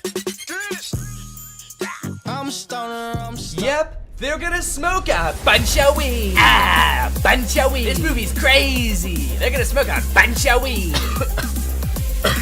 Well, at least this dumbass plan that doesn't make any sense is gonna result in like some crazy shit happening, right? Something funny's bound to happen now, right?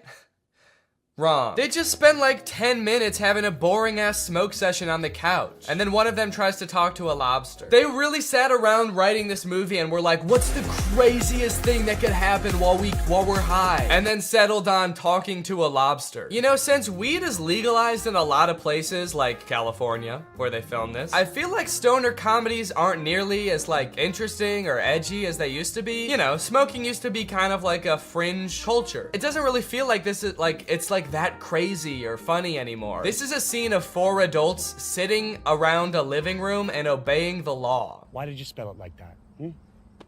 It's a typo. Oh my god, it was a typo all along? Who would have guessed that? So I guess now the movie can end now, right? The movie can't end now, right? The movie can end now, right? There's 30 minutes left in this movie? What the fuck is gonna happen? What are they gonna do for 30 more minutes? Sit at a diner, apparently. So you're probably wondering how they wrap this whole thing up, huh? MGK missed his audition, he's not getting the role. His girlfriend is pissed off at him. How are they gonna wrap this movie up? Some sort of grand gesture that wins over both the director and the girlfriend? No, obviously not. That would make too much sense. London Clash gets the role because the director happened to see an Instagram live stream where London Clash gets punched in the face by Dennis Rodman, and the director just assumes that London Clash did that because he wanted to like impress him or something. It's a whole other plot line that I didn't really go into in this video, but it doesn't make any sense in the movie either. So he's got the role, now the only thing left is to get the girl, which he does by sending her a text at the diner being like, can we talk? And she's like, sure. And so they're driving to meet each other. He's texting her the whole way. He's texting and driving, and they get into a car crash, and then they are both paralyzed. That face says it all. That just happened. That's the resolution. He almost murders her. Irresponsible. He was texting and driving and he almost murders his girlfriend, and that's how it ends. After the credits roll, there's like a fun little blooper reel where we get to see the actors like messing around and not knowing their lines very well, which would have been a lot more fun if I hadn't felt like I had just watched an hour and a half of exactly that. Well, folks, what do you think? From rapper to pop punk icon to writer, director, and actor extraordinaire, which do you think MGK did best? Leave it in the comments down below. What do you think he'll get up to next? It's anyone's guess at this point. Professional fencer? Or maybe like a chef? He'll start just making food. That might be kind of sick. And you know what? All he would need to get started is HelloFresh, America's #1 meal kit and the sponsor of this video. Guys, I love HelloFresh. They send you fresh, quality produce from the farm to your door in less than a week, so you can savor delicious summer flavors right from home. I love getting a HelloFresh box because you know what it means? It means I don't have to worry about what I'm gonna eat for dinner every night. I'm not gonna find myself driving to some fast food chain to get a quick meal, because I know I've got a quality meal that I can whip up in like 35 minutes right at home. And I know it's gonna be tasty, I know it's gonna be healthy. If you're trying to stick to a particular health goal, HelloFresh has you covered because they have veggie options, fit and wholesome options, and pescatarian options. So HelloFresh fits a variety of lifestyles. Their plans are super flexible. You can pause 1 week if you want to, you can add more food 1 week if you want to, and even if you're on vacation, you can change the delivery address to deliver to your vacation destination. And then you can have home-cooked meals when you're at the family reunion. HelloFresh is the very first carbon-neutral meal kit company, and nearly all of their packaging is recyclable. They help cut down on food waste because they send you pre-portioned ingredients so you're only using what you need. So if you want to check out HelloFresh and have a flavorful summer, then head on over to HelloFresh.com. Use my code TrulyGreg16 for up to 16 free meals and 3 surprise gifts. That's HelloFresh.com. Thanks to HelloFresh for sponsoring this video. Thank you to you guys for checking out HelloFresh. Now I'm going to do the outro of this video. All right, you guys, thank you for watching this video. I hope you enjoyed it. If you're new here and you're not subscribed yet, make sure you subscribe and turn on my notifications to join Greg. Greg is what I call my audience here on YouTube. We're the biggest and happiest family on YouTube. That is a scientific fact. Please do not look it up. Please do not fact check me because facts don't care about your feelings and I don't care about facts. All right, I'll see you guys next time.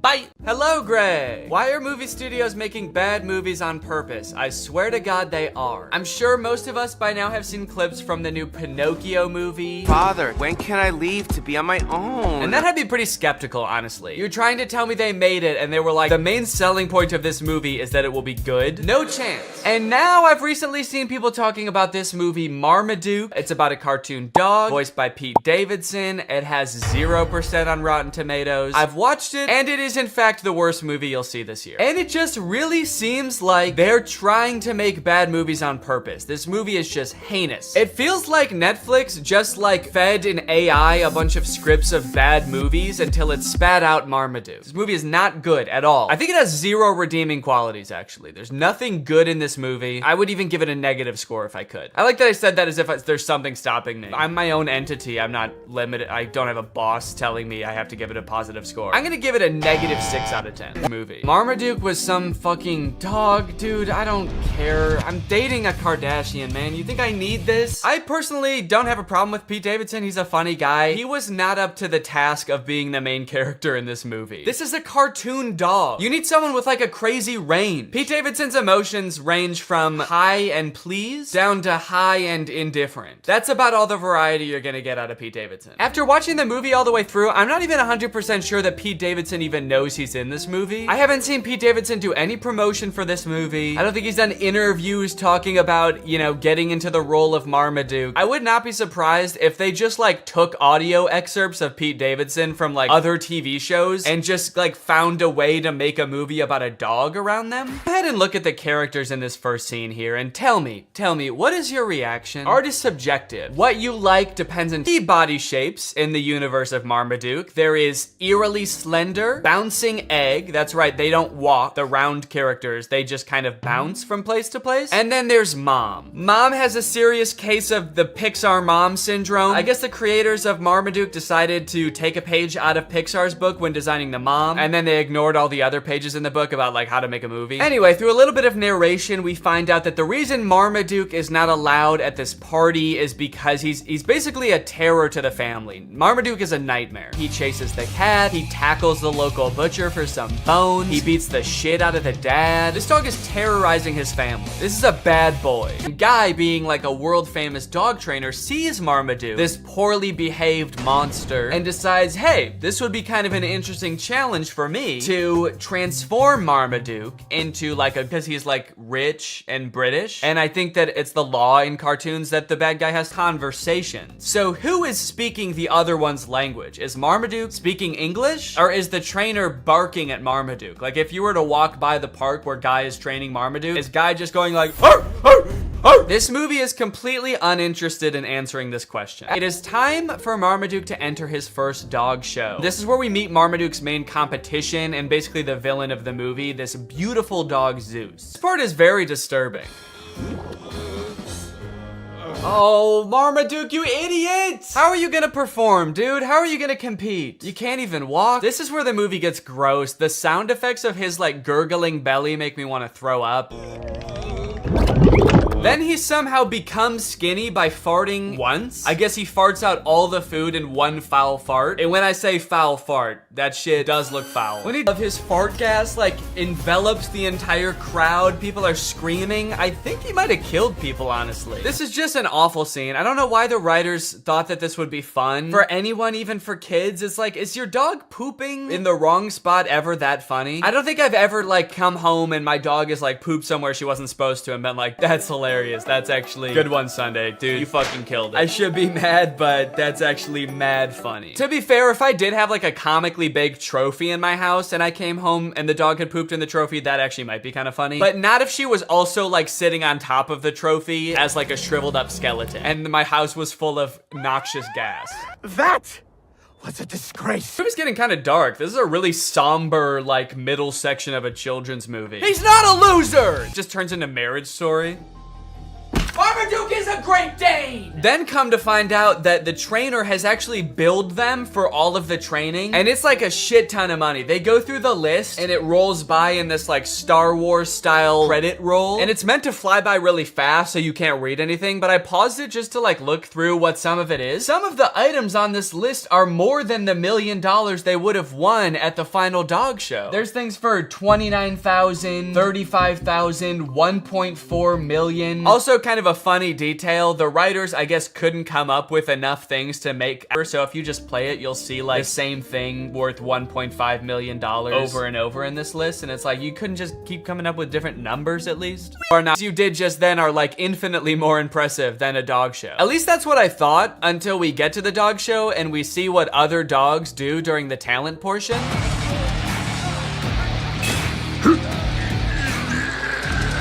Zeus actually hypnotizes the crowd. That's actually pretty impressive. Yet another use of magic. I like that they're really doubling down on that in the third act of this movie. Also, I'm getting a lot of parallels from the Disney Channel original movie Zapped in this movie. Although I don't think anyone beat the shit out of a dog in that movie. Also, hang on a second. If hypnosis exists in this universe and it is like a thing that can be done effectively, why the hell did the trainer need to make a dog do whatever you want? What sick thrill did Guy get out of assaulting Marmaduke? It's almost like that wasn't even training and he just, like, what if he did just does the dumbest shit? His boy owner gets on his back and they just like run around the stadium. I'm sorry, Marmaduke, but that was not impressive at all. We literally all just saw magic happen. We saw a bulldog lift up a building. I know I keep mentioning that, but that was insane. We all just saw an entire crowd get hypnotized by a creepy blonde dog, and Marmaduke's like, yeah, but can you do this?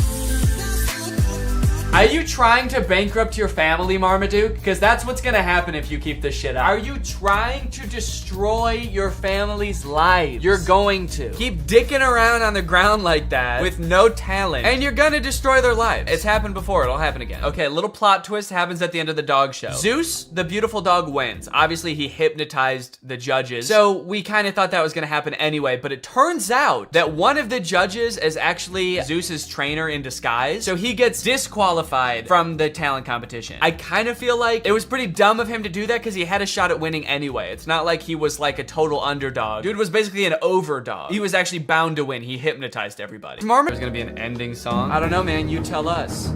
Hit it. All right, well, yeah, that's Marmaduke. Let me know what you thought. And now it's time to talk about our sponsor. Hello. Guys, did you know in the US it's legal for your internet service provider to sell your data to other companies? They can sell it to ad companies. Heck, they can sell it to whoever they want. This seems pretty screwed up to me. I don't know why this is legal, but what I do know is that Marmaduke is probably responsible. Luckily, today's sponsor, ExpressVPN, puts a stop to this by rerouting 100% of your network traffic through their secure encrypted servers. Those are servers that are both secure and encrypted. ExpressVPN also masks your device's unique IP address, making it much more difficult for like big tech companies or advertisers or really strong dogs from tracking you and matching your activity back to you so they can collect your data. There's a ton of great reasons to use ExpressVPN. You can unblock content that's not... You may have noticed something a little bit different. There's a microphone in the frame. I got a new stand for my microphone, and apparently the only way I can get it like close enough to me is by having it slightly in frame. So I hope this isn't super distracting. This would be kind of a crazy way for like one of those faceless YouTubers to film videos. What's up, guys? So today we're going to be talking about Zapped. And after watching this movie, I'm starting to think that the writers of Disney Channel original movies are not capable of writing a movie that's not about a teenager trying to control the opposite sex and mold them and craft them to their liking. You got Pixel Perfect, a movie about creating like the perfect girl pop star. How to Build a Better Boy, pretty self-explanatory in the title on that one. And then you got this movie Zapped, which is about Zendaya discovering that her dog training app can actually train boys. Takes the opportunity to complain and just make her mom, I guess, like feel bad for marrying a guy. It's the happiest day of her mother's life. And also this guy, her new stepdad, is the happiest day of his life. And her speech is like, I hate my new family. My new stinky family. And this wedding will certainly ruin my life. To make matters even worse, towards the end of her speech, the boys lose control of their pet dog, who is at their wedding for some reason. They lose control of the dog, and the dog goes crazy and knocks like a chocolate fondue fountain all over Zendaya. And at this moment, I couldn't help but remember that Zendaya's character in Euphoria is supposed to be the same age as Zendaya's character in this movie, and their lives are drastically different. Throughout this movie, you will find that the characters are like super weird. They're like caricatures of people that don't exist in real life. And to show how much it's gonna suck really living with the boys, the writers of this movie decided to have the next day start with Zendaya's new stepdad screaming in the hallways, getting everybody ready for school. But then when he sees Zendaya come out of her room, he like doesn't know how to talk to her. Hey, morning, sport.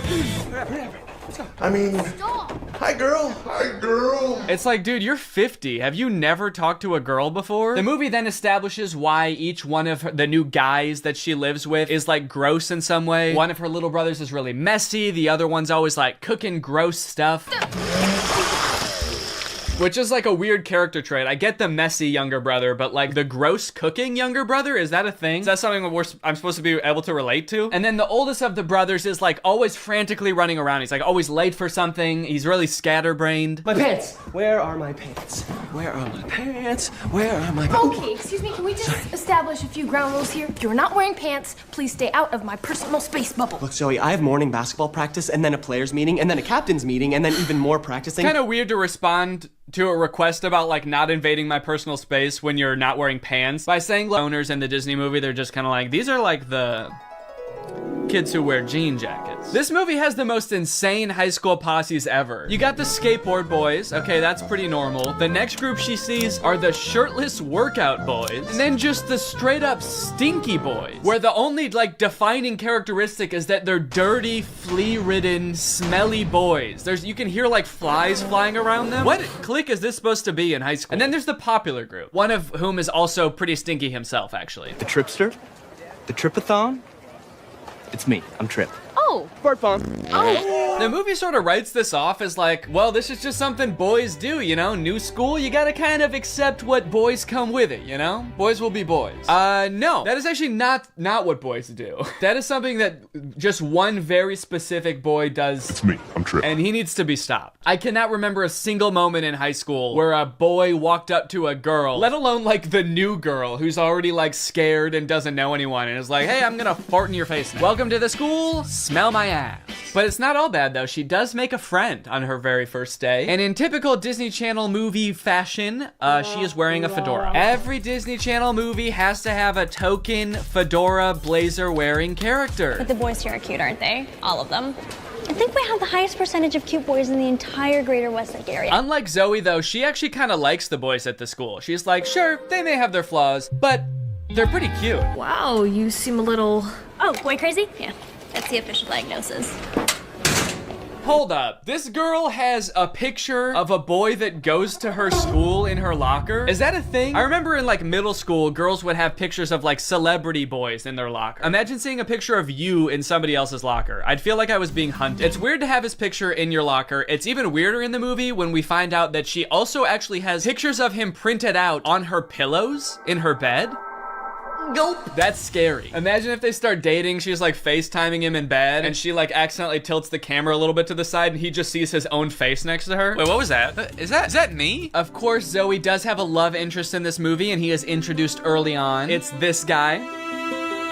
Every boy in the movie is depicted in a negative light except this guy, because this guy, he's not like other guys. Mr. Kale, pay attention.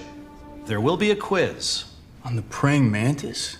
Sphodromantis viridis, carnivorous member of the phylum Arthropoda, class Insecta. Wow, he really is different than all the other guys. He knows about praying mantises. Most guys around this school don't know shit about bugs. Yeah, the movie really seems to depict this guy as like the way that guys should be. Guys shouldn't be stinky and messy, okay? Guys should wear beanies and sunglasses and know shit about bugs and be 35. I know I talk about this in like every Disney Channel original movie video that I make, but this guy literally looks like he's 30. Maybe he was held back for being too cool or not not being stinky enough. That seems to be a requirement at the school. He went on stage to accept his diploma and they shook his hand and they were like, wait a minute, why isn't your hand sticky? Actually, there's no flies flying around you. Get out of here, dude. Back to freshman year. No wonder you do the silent lone wolf sunglass rebel thing.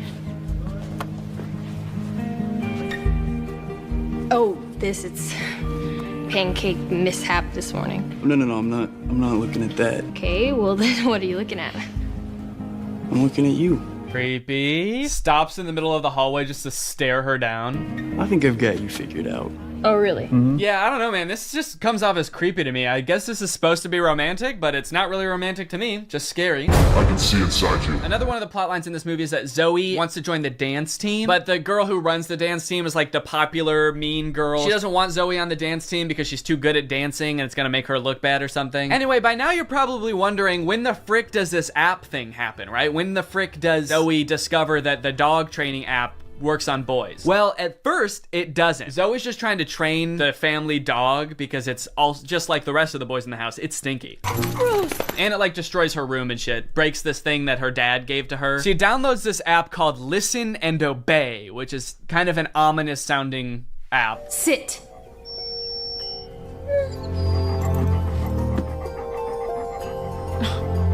Shake. Right away, this app is already clearly cursed with dark magic, right? And the dog can even tell too, because you know what the dog does the second he realizes what's going on? He grabs her phone and runs off with it and tries to destroy it, presumably to break the curse. And then what happens next is honestly the most confusing part of the movie, okay? So the dog drops the phone in the bath. Her brother gets it out and tries to swing it around to get the water out of it. It flies out the window, swings around a satellite dish, slides down a solar panel, and lands in dog food. And from here on out, that app is now able to control boys. Any man or boy this app can control against their will. Sit. And at first, while watching this movie, I didn't even think it was that weird. I didn't even give it a second thought. I was just like, okay, yeah, so something magical happened and now it can control boys. That makes sense. But like, what? What happened to the phone? I don't understand how solar panels and satellite dish changes the app from dog-based to man-based. Like, you'd think at the very least something having to do with like men would happen to the phone. Like the phone lands in like a bucket of buffalo wings or like flies through a football field. I'm just curious to know if that fucked up other apps on the phone or if it's just the dog training app. Now, whenever a boy likes one of my tweets, he goes into a coma for 3 years. And don't even get me started on the weather app, because every time I check that, boys start falling from the sky. Anyway, let's just say now that she's got the ability to control boys, she has a little bit of fun. Boys are acting weird. Dude, he farted twice in midair in such rapid succession. They added in 2 fart sound effects. Kind of impressive. I'm trying to imagine how she's gonna use the app to get herself out of this one. Stop farting. Take it back. Take the fart back. Suck it back up into your ass. Oh, how am I doing this? But no, she just uses the app to utterly humiliate him in front of his friends. Go to the bathroom. Oh, wait, no, not here. I'm still confused about some of these clicks, by the way. Like, what are these nerdy kids supposed to be? Look at this kid in the green sweater. How he acts when nobody high-fives him. What is that acting? I guess your dog app doesn't work on girls. Maybe because girls aren't dog-like enough. They're too catty. Ah, that's funny. Girls are catty. What the fuck does that mean? Boys are dog-like?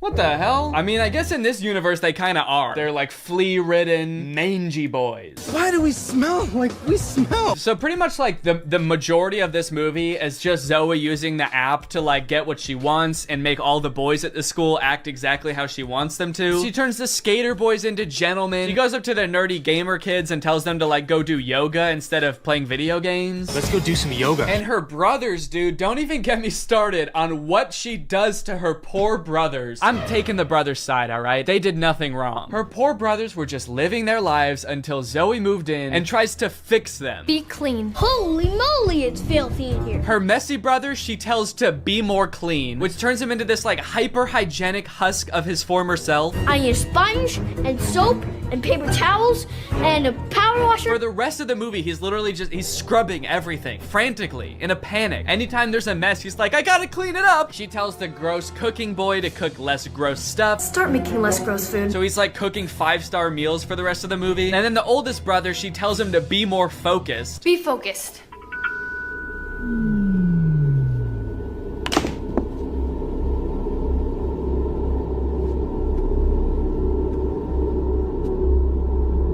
Lampshade. The boy is just like focused on inanimate objects for the rest of the movie. He's just like staring at a lamp or at the basketball net. She turns her own family into like mindless zombies and she's like, this is better. This is nice. It's creepy, dude. It's eerie, this movie. In all honesty, dude, this show walked so that WandaVision could run. This is basically WandaVision. In fact, since they're both owned by Disney, I wouldn't be surprised if this was in the same universe. This is like a prequel to WandaVision. This is where she gets the idea. It's kind of funny how low the stakes are considering the power that she holds. She could like take over Wall Street. She could get rich. She could make anybody do what she wants. Any man. She could fix every war. Create world peace. In fact, I think her friend says that at one point in the movie. She's like, we could end every war with this. And Zoe's just like, yeah, we could, but I simply will not. I think it's more important that my brother stares at a lamp for the rest of his life. That's kind of the shit I'm on. Things aren't nearly as terrible as they were.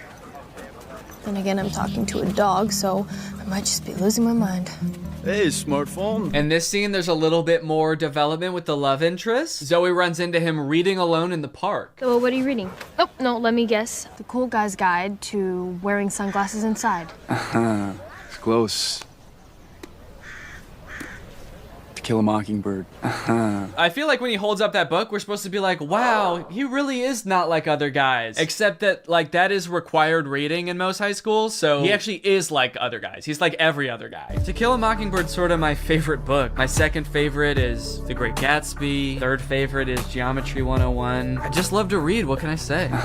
Eventually things start to get a little crazy at school, and Zoe realizes that she probably shouldn't be controlling people like this anymore. People are getting into fights and stuff because the new cliques at school are just like not meshing well. So Zoe's like, all right, I'll just make them stop. And she tells the app to stop. And then of course everybody just stands still and freezes. And so she's like, oh no, I can't reverse the commands. If I tell them to stop, they're just gonna literally stop. And so then like many more days go by and she's just like, well, I guess I can never reverse the thing. And it's like, well, what if you just said, hey, ignore all the commands I gave you, instead of just saying stop and being like, oh, it didn't work. The movie continues to get even more dark to like a startling point. There's a creepy ass scene where the whole JV dance team wants to resign because they don't like dancing anymore. And Zoe's like, how about I use the app to make you dance instead? And so there's just a scene of them all like sadly dancing because their hearts aren't in it, but they are being like physically forced to dance. And the movie even goes so far as to make Zoe force the love interest to kiss her with the app. Kiss me.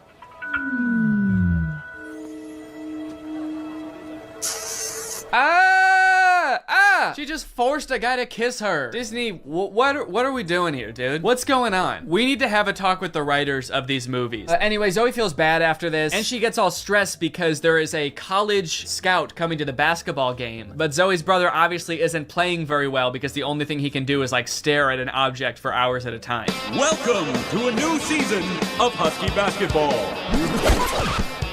The Huskies have been struggling with practice, and there's a college scout in the stands. So tonight's game could be a nail-biter. I like that the scout is writing stuff before the game even starts. What do you think he's writing? Ball round, court shiny, boys stinky. Just as the beginning of the movie made no sense, the ending also makes no sense. The phone falls into the wrong hands. The popular girl figures out that Zoe is using it to control people. I don't know how she figures it out. She just like sees Zoe holding it during dance practice and she's like, she's holding her phone while dancing? She must be using mind control. I gotta get that phone. Anyway, she steals the phone. At the basketball game, she just like starts making everybody obey her every command. Bow down to me. In order to get the phone back, Zoe's like, how about I just do whatever you want? I'll do anything you want. Just say the command. Hands. And then this happens. Roll over.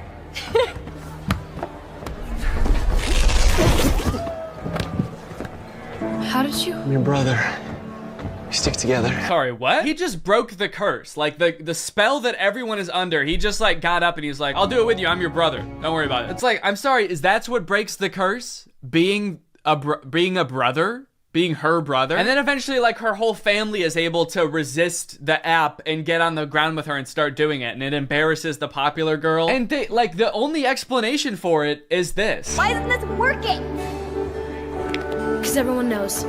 You can never make a dog turn against its own pack. The rules to this movie, the lore does not make sense. I guess that's just how Disney Channel movies go. In the end, everyone sort of learns that like, hey, girls have things that girls do that are weird to boys, and boys do things that are weird to girls. And that's just how we need to leave it. Which in some sense I would agree with. Not in this movie though. The boys are disgusting in this movie. They need to change something about themselves. I think that there could be some middle ground between her mind controlling them and them just being utterly repulsive. Anyway, the moral of the story is like Zoe realizes that she is not God and should not have unilateral control over everyone's lives, and they all live happily ever after. Well guys, we may never be able to control boys using our smartphones, but you know what we can control? Our money. Thanks to today's sponsor, Current. Do a flip. Do a backflip. Sit. Speak. I love you, Father. Good boy. That's right, guys. Today's video has been sponsored by Current. Current is the future of mobile banking. You guys have heard me talk about how awesome Current is before, how flexible they are, how transparent they are with things like no hidden fees. But today, I've got something new to talk about, and that's interest. Because Current just launched a new feature called Interest where you can earn 4% APY on your money. That's 4% for your money literally just sitting there. That's right, you don't gotta be throwing money at the stock market or buying NFTs and investing in cryptocurrency to get some return on your money. With Current's interest feature, you literally just get 4% for your money just sitting there. And as if that's not already enough reason to start using Current, I am once again going to be giving away $5,000 with Current's help. So go ahead, download Current, make an account, use the code DANNYINTEREST for a chance to win, and so you don't miss out on that 4%. Signing up for Current is totally free to do. You can do it right now. So honestly, there's really no reason not to. All right, well, thank you to Current for sponsoring this video, and thank you to you guys for checking out Current. They've been a long-time sponsor of the channel. They've helped me do some amazing things, so make sure you check them out. And goodbye. Bye. All right, guys, I'll admit I am very late to this topic, potentially even like a month late, depending on when this video comes out. But in my defense, I'm a dad now, all right? I have a baby. He's 5 months old. I have better things to do than sitting here talking to a camera alone in my room. Like watching Jason Nash live stream on TikTok. All right, Sandra, thank you for the money. Kevin, thank you for the money. Can you guys send me $1 million? Turns out I can do both at the same time though, so now I'm here. If you've been on TikTok lately, there's a good chance you've seen former Vlog Squad member Jason Nash constantly live streaming, compulsively urging his fans to send him money. I know I have. A lot. This man is constantly live. Here we go, 118. Guys, don't forget to follow my podcast, All Good Things Podcast. We just spoke about it. We need... If you enjoyed that 30 seconds of silence, guys, make sure to go check out my podcast. You're gonna love that. It's completely silent for an hour. Like me, a lot of people were pretty confused to see this. At one time, Jason Nash was a part of the most popular group on YouTube, and now he's battling the Joker for gifts on TikTok. What a way to start the day with Tommy. Coach Tommy, thank you so much for being here. If you've never seen one of these TikTok gifts battles before, basically there's two creators and you send gifts to the respective creator that you're watching. This bar at the top indicates who has the most gifts, and when time runs out, whoever has the most gifts wins. Their prize? All of the gifts that they got during the battle. And then the second place person also wins all the gifts that they got during that battle. So needless to say, there's a lot at stake. This is a live stream where Jason is actually battling his wife, Naveen. Why don't you come down in the room? I'll let you in. You can come back in the house now. Yeah, come back in the house, man. You look like Batman standing over the city. Now, hang on. If they're married, aren't the gifts just going to both of them? What kind of charade is this? Now, at first I kind of assumed that most of the people watching these live streams were children. And I was like, ooh, that is super weird, just like asking children for money. You're basically just asking them to steal their parents' credit cards. In a way, I sort of thought of Jason Nash as like a babysitter, but he's also babysitting 1,000 other kids.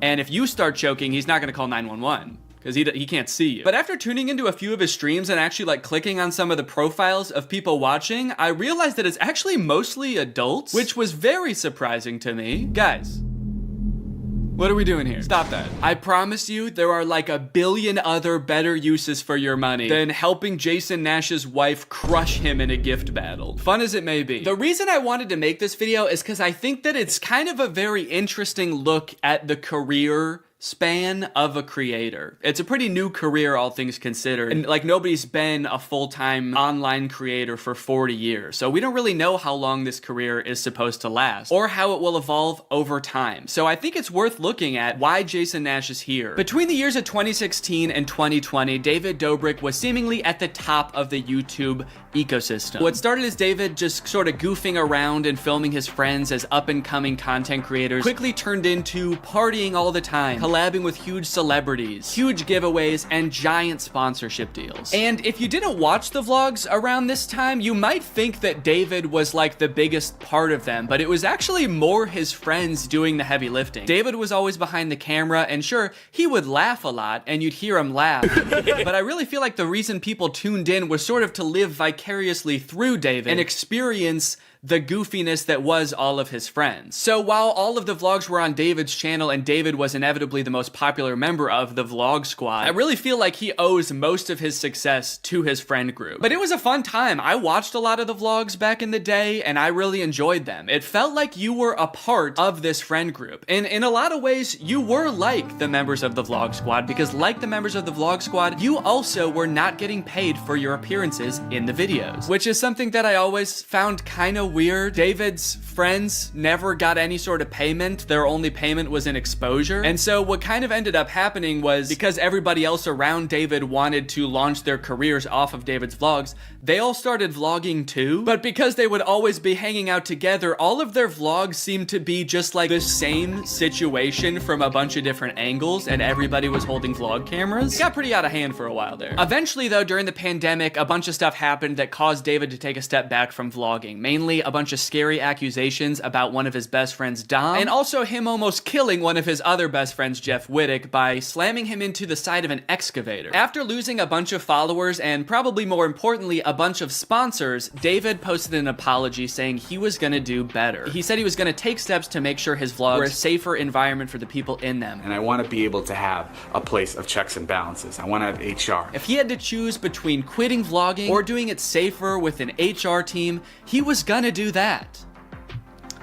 And then he quit vlogging. Currently, David is still presumably very rich. The only place he really posts is on Snapchat, and from what I can tell, he mostly just goes around and tours really expensive houses and parties a lot. He doesn't seem to have any ambitions of creating more content on YouTube. In a lot of ways, he's sort of like the Great Gatsby of social media now. But without David sort of manning the ship that was the Vlog Squad, a lot of the other members basically had to figure out other avenues and other ways to make money and maintain their following after the vlog ended. Zane and Heath have a pretty successful podcast now, so does Jeff Wittick. Carly and Aaron, I believe, have a podcast too. But I feel like Jason Nash, out of the entire group, is having the most trouble adjusting to the post-vlog era. He has a podcast, but it's definitely not getting the same numbers that his podcast with David did, views, back in the day, which David also quit. Despite them, I think, getting a bunch of really great offers that would have changed Jason's life, David decided to quit because he didn't want to do that anymore.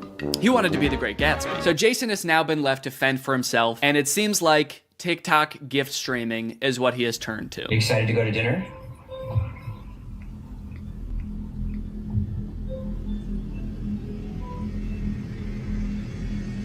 Man, this is content, baby. This is crazy. I didn't know all you had to do is just sit there and stare at your camera and people will just send you money. Why did I write this whole video? So a lot of the response has obviously been kind of cringing at this feeling that what he's doing now is very shady. And I mean, he's not really harming anybody, I guess. It does seem like it's mostly adults sending him money. Obviously, there's always going to be kids online stealing their parents' credit cards, so that's not great. I do get kind of a shady vibe from it just because there literally is no content for you to consume except to send him money. Like, the whole point of this stream is to see how much money Jason can make without having to do anything. That's like the point of the stream. Melody, thank you. Let's go. And you could argue that Twitch streaming has donations and, you know, a bunch of other live streaming does too. But I would argue that there's at least some content behind that. Someone's playing a video game or they're doing a podcast live and the donations are just a little bit extra on top. It's not the content itself. I've also seen a lot of people wondering, like, wait, isn't David super generous? During his vlogs, he was always giving away cars. He was paying for people's weddings, just like handing out PlayStations to people on the street. Surely he could just help Jason if he's struggling financially, right? Wrong. From some of Jason's podcast clips, it seems that that is definitely not the case. But before we get to that, I've got to make some money of my own. Alright guys, let's get those gifts in. James, thank you for the llama. Carol, thank you for the sombrero. Brian sent a Arab? Oh. Is this a gift on TikTok Live? Also, how did you get this one? This one's mine. Well, regardless, this is actually pretty convenient because this video is sponsored by Arab. Arab flavors your water using scent-based taste. And, oh, Brian also sent a scent pod? Oh, thanks, man. Okay, so I can put that on. With the scent pod down like so, it's just a normal water bottle. But when I activate the scent pod, air is able to pass through the scent pod and into your mouth, where you can taste the scent.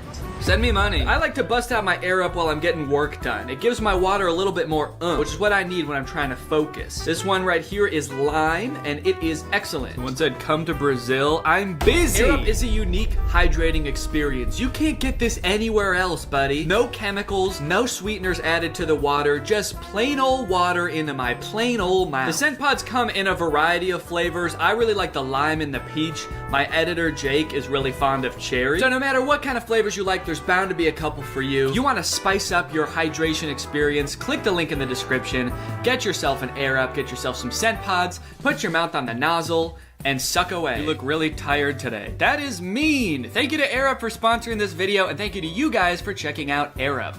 Now back to the video. About a month ago, when Jason was in the thick of his live streaming every day, he posted this podcast where he and a bunch of David's mutual friends talk about how different life is now that David's not vlogging anymore. But the thing is, like, David's in this, like, moment in his life. Yeah, where he can do anything. Where he just parties. Oh no, Jason, the look on your face, man. Jason's like, don't look bitter, don't look bitter, don't look bitter.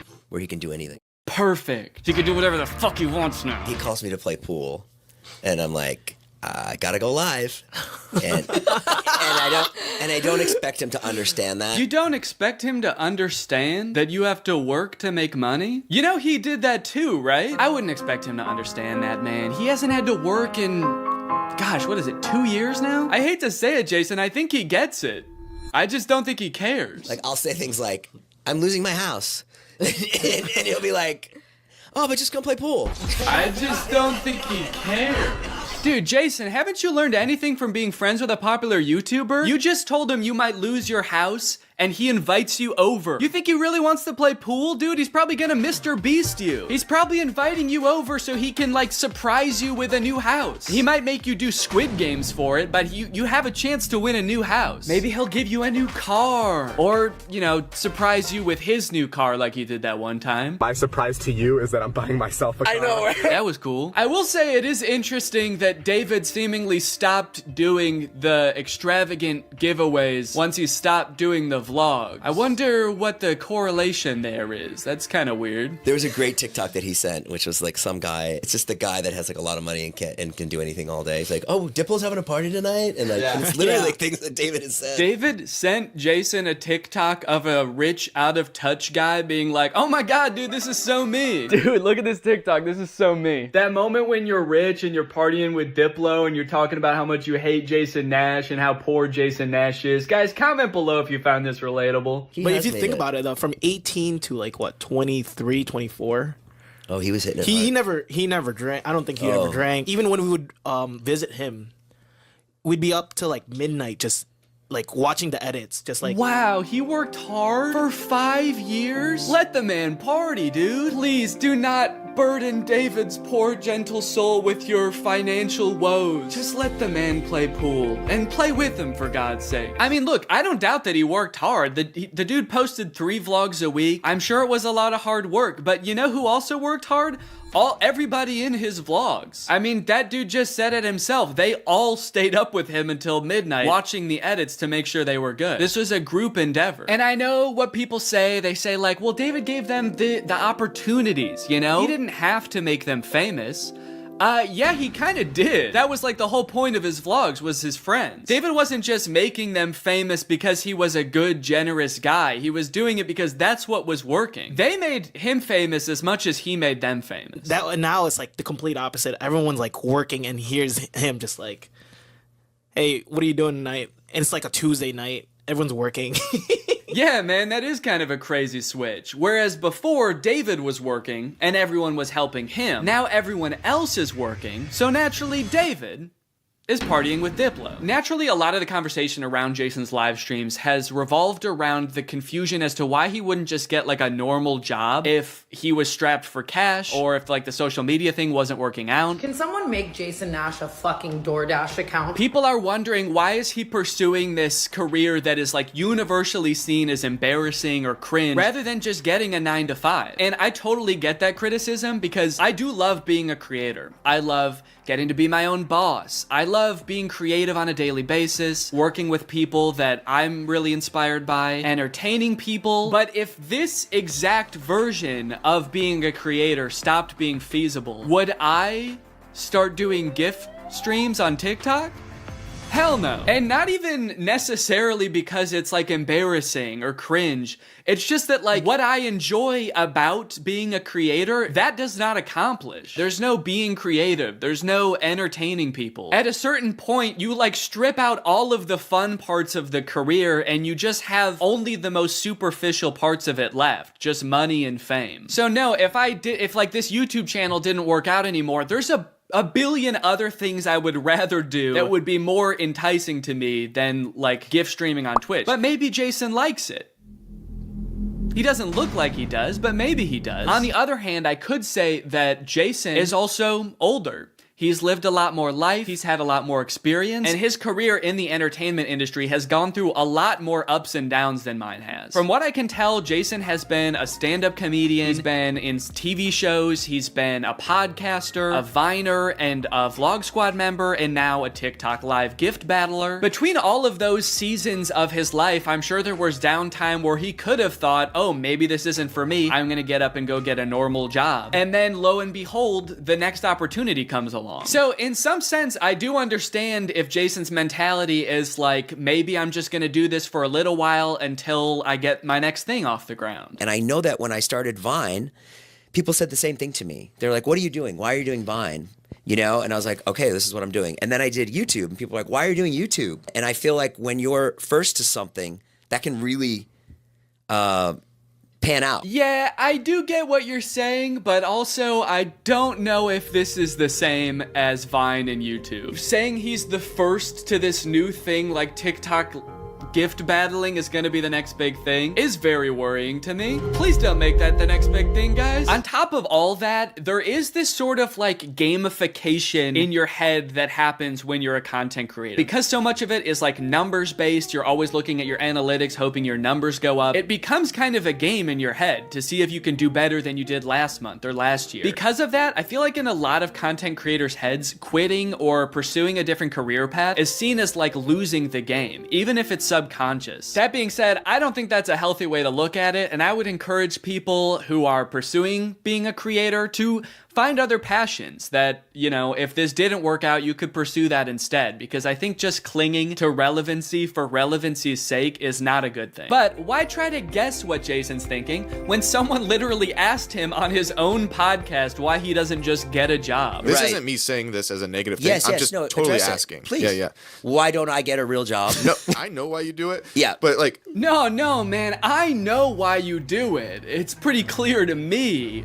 But, could you tell everyone else why you do this? Someone said that the other day, why don't you get into real estate? I'm like, I hate it. I don't have a real estate license. Bo Granny? Oh yeah, I forgot. You have to be born with a real estate license to do real estate. But darn, Jason Nash was born with a TikTok account. So he has to do that instead. Right. Now look, would I be on TikTok Live if I wasn't in like a financial hole? I don't know. Probably not. But also like YouTube wasn't really working. And I needed to find something. OnlyFans. I can't do OnlyFans. This is such an unrelatable thought process to most people. YouTube is not working out for him, and his first thought is OnlyFans? TikTok begging people for money? It just comes off as being so set on being an influencer that nothing else matters to this guy. Listen, it is what it is. It's like, I was on Vine, I was on YouTube, I was on Snapchat, and now I'm doing this. Don't say it like that. Now I'm doing this. I mean, I do like it. No, man, I don't think you do. Not after that. We all saw that. So anyway, it is what it is, and I have to do it because I love it, and it's my favorite thing. Phew, that was close. Hey, we can hear you. What? You said that was close out loud. Oh no! Do you ever think about going to DoorDash or to like a? I just never thought it's entertainment or nothing. I don't care what it is. Like, what would you suggest I do? No. It's just that we get a job at Lululemon. From what I can gather from this clip and the way they're laughing about the prospect of being a DoorDash driver or working at Lululemon, those jobs are not even on the table for Jason. I don't know his personal finances, but Jason lives in LA, he owns a house, he has kids, he has a wife. So I feel like when he's saying things like, I don't have any other skills, what he's really saying is, I don't have any other skills that would allow me to live the exact same life that I'm currently living. And honestly, I could understand if he really does like the TikTok live streaming thing, but don't laugh at other jobs like Lululemon or DoorDash like you're so above doing them, yet you're on TikTok literally asking people for money. And I do totally get that Jason has kids that he has to support, that I'm totally empathetic to that situation. It is kind of ironic that his solution to that is to ask other people's kids for money online, but that's neither here nor there. This whole situation kind of reminds me of this TikTok I saw about a month ago. My Roman Empire is all of those influencers who dropped out of college or quit their jobs, moved to LA, then became irrelevant. Like, where did they go? What are they doing now? One interesting thing that I don't know if a lot of people know is that I feel like a lot of creators who get into this situation can actually leverage some of the connections they make while they're relevant and some of the skills that they've learned to get jobs at like marketing agencies, talent agencies, social media companies, or working for other creators behind the scenes. There's actually a lot of opportunities out there, which I would know because my first job out of college was working for a YouTube MCN. While I was still on Vine, I graduated college and I was worried that that wasn't going to be a stable career, so I actually got a job working at an MCN. And then I also worked at the YouTube channel Corridor for a while before my YouTube channel took off. So just throwing that out there, there are other career opportunities where you get to be involved in the creator space, even writing or acting, stuff like that. But it doesn't have to be your operation. You can just get a stable job. All right, it's time to talk about David again. While everyone was making fun of Jason for doing the TikTok live streaming thing, David paid him a visit on Snapchat. Dude, you're kind of becoming a legend on TikTok now. I know. Not in a good way. Yeah, but I think... And you're not subscribed yet, make sure you subscribe and turn on my notifications to join Greg. Greg is what I call my fans here on YouTube, and if you just watch this whole video, that means you kinda gotta be a Greg now. I don't make the rules, sorry. Except for that rule I actually did make, but all the other rules I don't make. All right, I'll see you guys next time. Bye-bye. The story of a Willy Wonka experience gone wrong in Glasgow, Scotland has taken the internet by storm, and I love it. I don't think I've ever in all my life seen such an impressive and inspiring dumpster fire of an event. It is just, mwah. It is just perfect. This event, which was supposed to give kids the chance to experience Willy Wonka's chocolate factory, was so bad, it prompted parents to call the police to get justice for the horrors they had witnessed. Police were called to an immersive Willy Wonka experience after families showed up to an empty warehouse. The event reportedly charged $40 per entry, that's per person by the way, advertised with AI art and said it would be a journey filled with wondrous creations and enchanting surprises at every turn. And oh, what enchanting surprises they found. Kids were all dressed up and crying, waiting for what they thought was going to be a magical experience. Yeah, that's the surprise. No magic here, just sadness. The surprise was them crying. If they called the police, that's how you know it was bad. Because they didn't even do that in the actual Charlie and the Chocolate Factory, and kids were dying in that movie. And honestly, it does look like it was terrifying. Take a look at some of the images of the abandoned warehouse that parents had to spend $40 to gain access to. Okay, here we have some sort of chocolate fountain with murky brown water floating in it. We have one bouncy castle that can fit like 3 kids. Giant empty space filled with table and chairs. You're probably thinking there must be something pretty good to eat here with all these table and chairs. Probably some pretty tasty chocolate, right? No, there was no chocolate at this event. These photos look like a crime scene, dude. These look like Willy Wonka had to flee the country after the FDA found fentanyl in his chocolate. So he has to post up in an abandoned factory to keep the business going while the feds are after him. You got this lovely scene. I think that the size of the warehouse really screwed them over, honestly. If it was a smaller room, it wouldn't look so empty. There would still be nothing to do there, but it wouldn't look so sad. In a way, seeing this photography light in front of this like $2 Candyland backdrop makes me feel kind of sad for the people who put on this event. Like, oh, you really thought people were gonna want to take pictures in front of this shit? Of course not. No. If 2 parents brought 2 kids to this event, it would cost $160, and you're getting this. I think I get why they called the police, honestly, dude. If I was promised some kind of fun Willy Wonka experience for the kids and then showed up to this foggy warehouse, I would think I was about to be murdered in some kind of Willy Wonka-themed Saw movie. And if that's not enough, wait until you see the nightmarish characters they had running around this place. So this is one of the most famous pictures to come out of the whole ordeal. This is an Oompa Loompa, obviously. A lot of people are focusing on the face facial expression she's making in this picture. She looks exasperated. And honestly, I don't blame her. This has to be like the worst acting gig she's ever had. As far as I know, this actor wasn't putting on the event. She was just hired to be there. She's probably dealing with crying children, pissed off parents. Also, I'm pretty sure canonically the Oompa Loompas are enslaved by Willy Wonka, so the facial expression makes sense in that context too. What I'm actually more concerned with is everything else going on in this photo. Why is there so much smoke? I'm not super familiar with the process of making chocolate, but I'm 100% sure there should not be that much smoke happening. No wonder she's making that face, dude. She's high as hell. And I love all the mismatched chemistry gear she's got strewn about the table. Beakers, vials, this mysterious elixir locked up in a little glass box. A quill? Oompa Loompas take notes like wizards from the 1300s? I didn't know that. All right, now the other two characters that were at this thing, I gotta introduce you to at the same time because they're both in the same video clip. So let me introduce you to Willy Wonka and the Unknown. What is that? It's the unknown.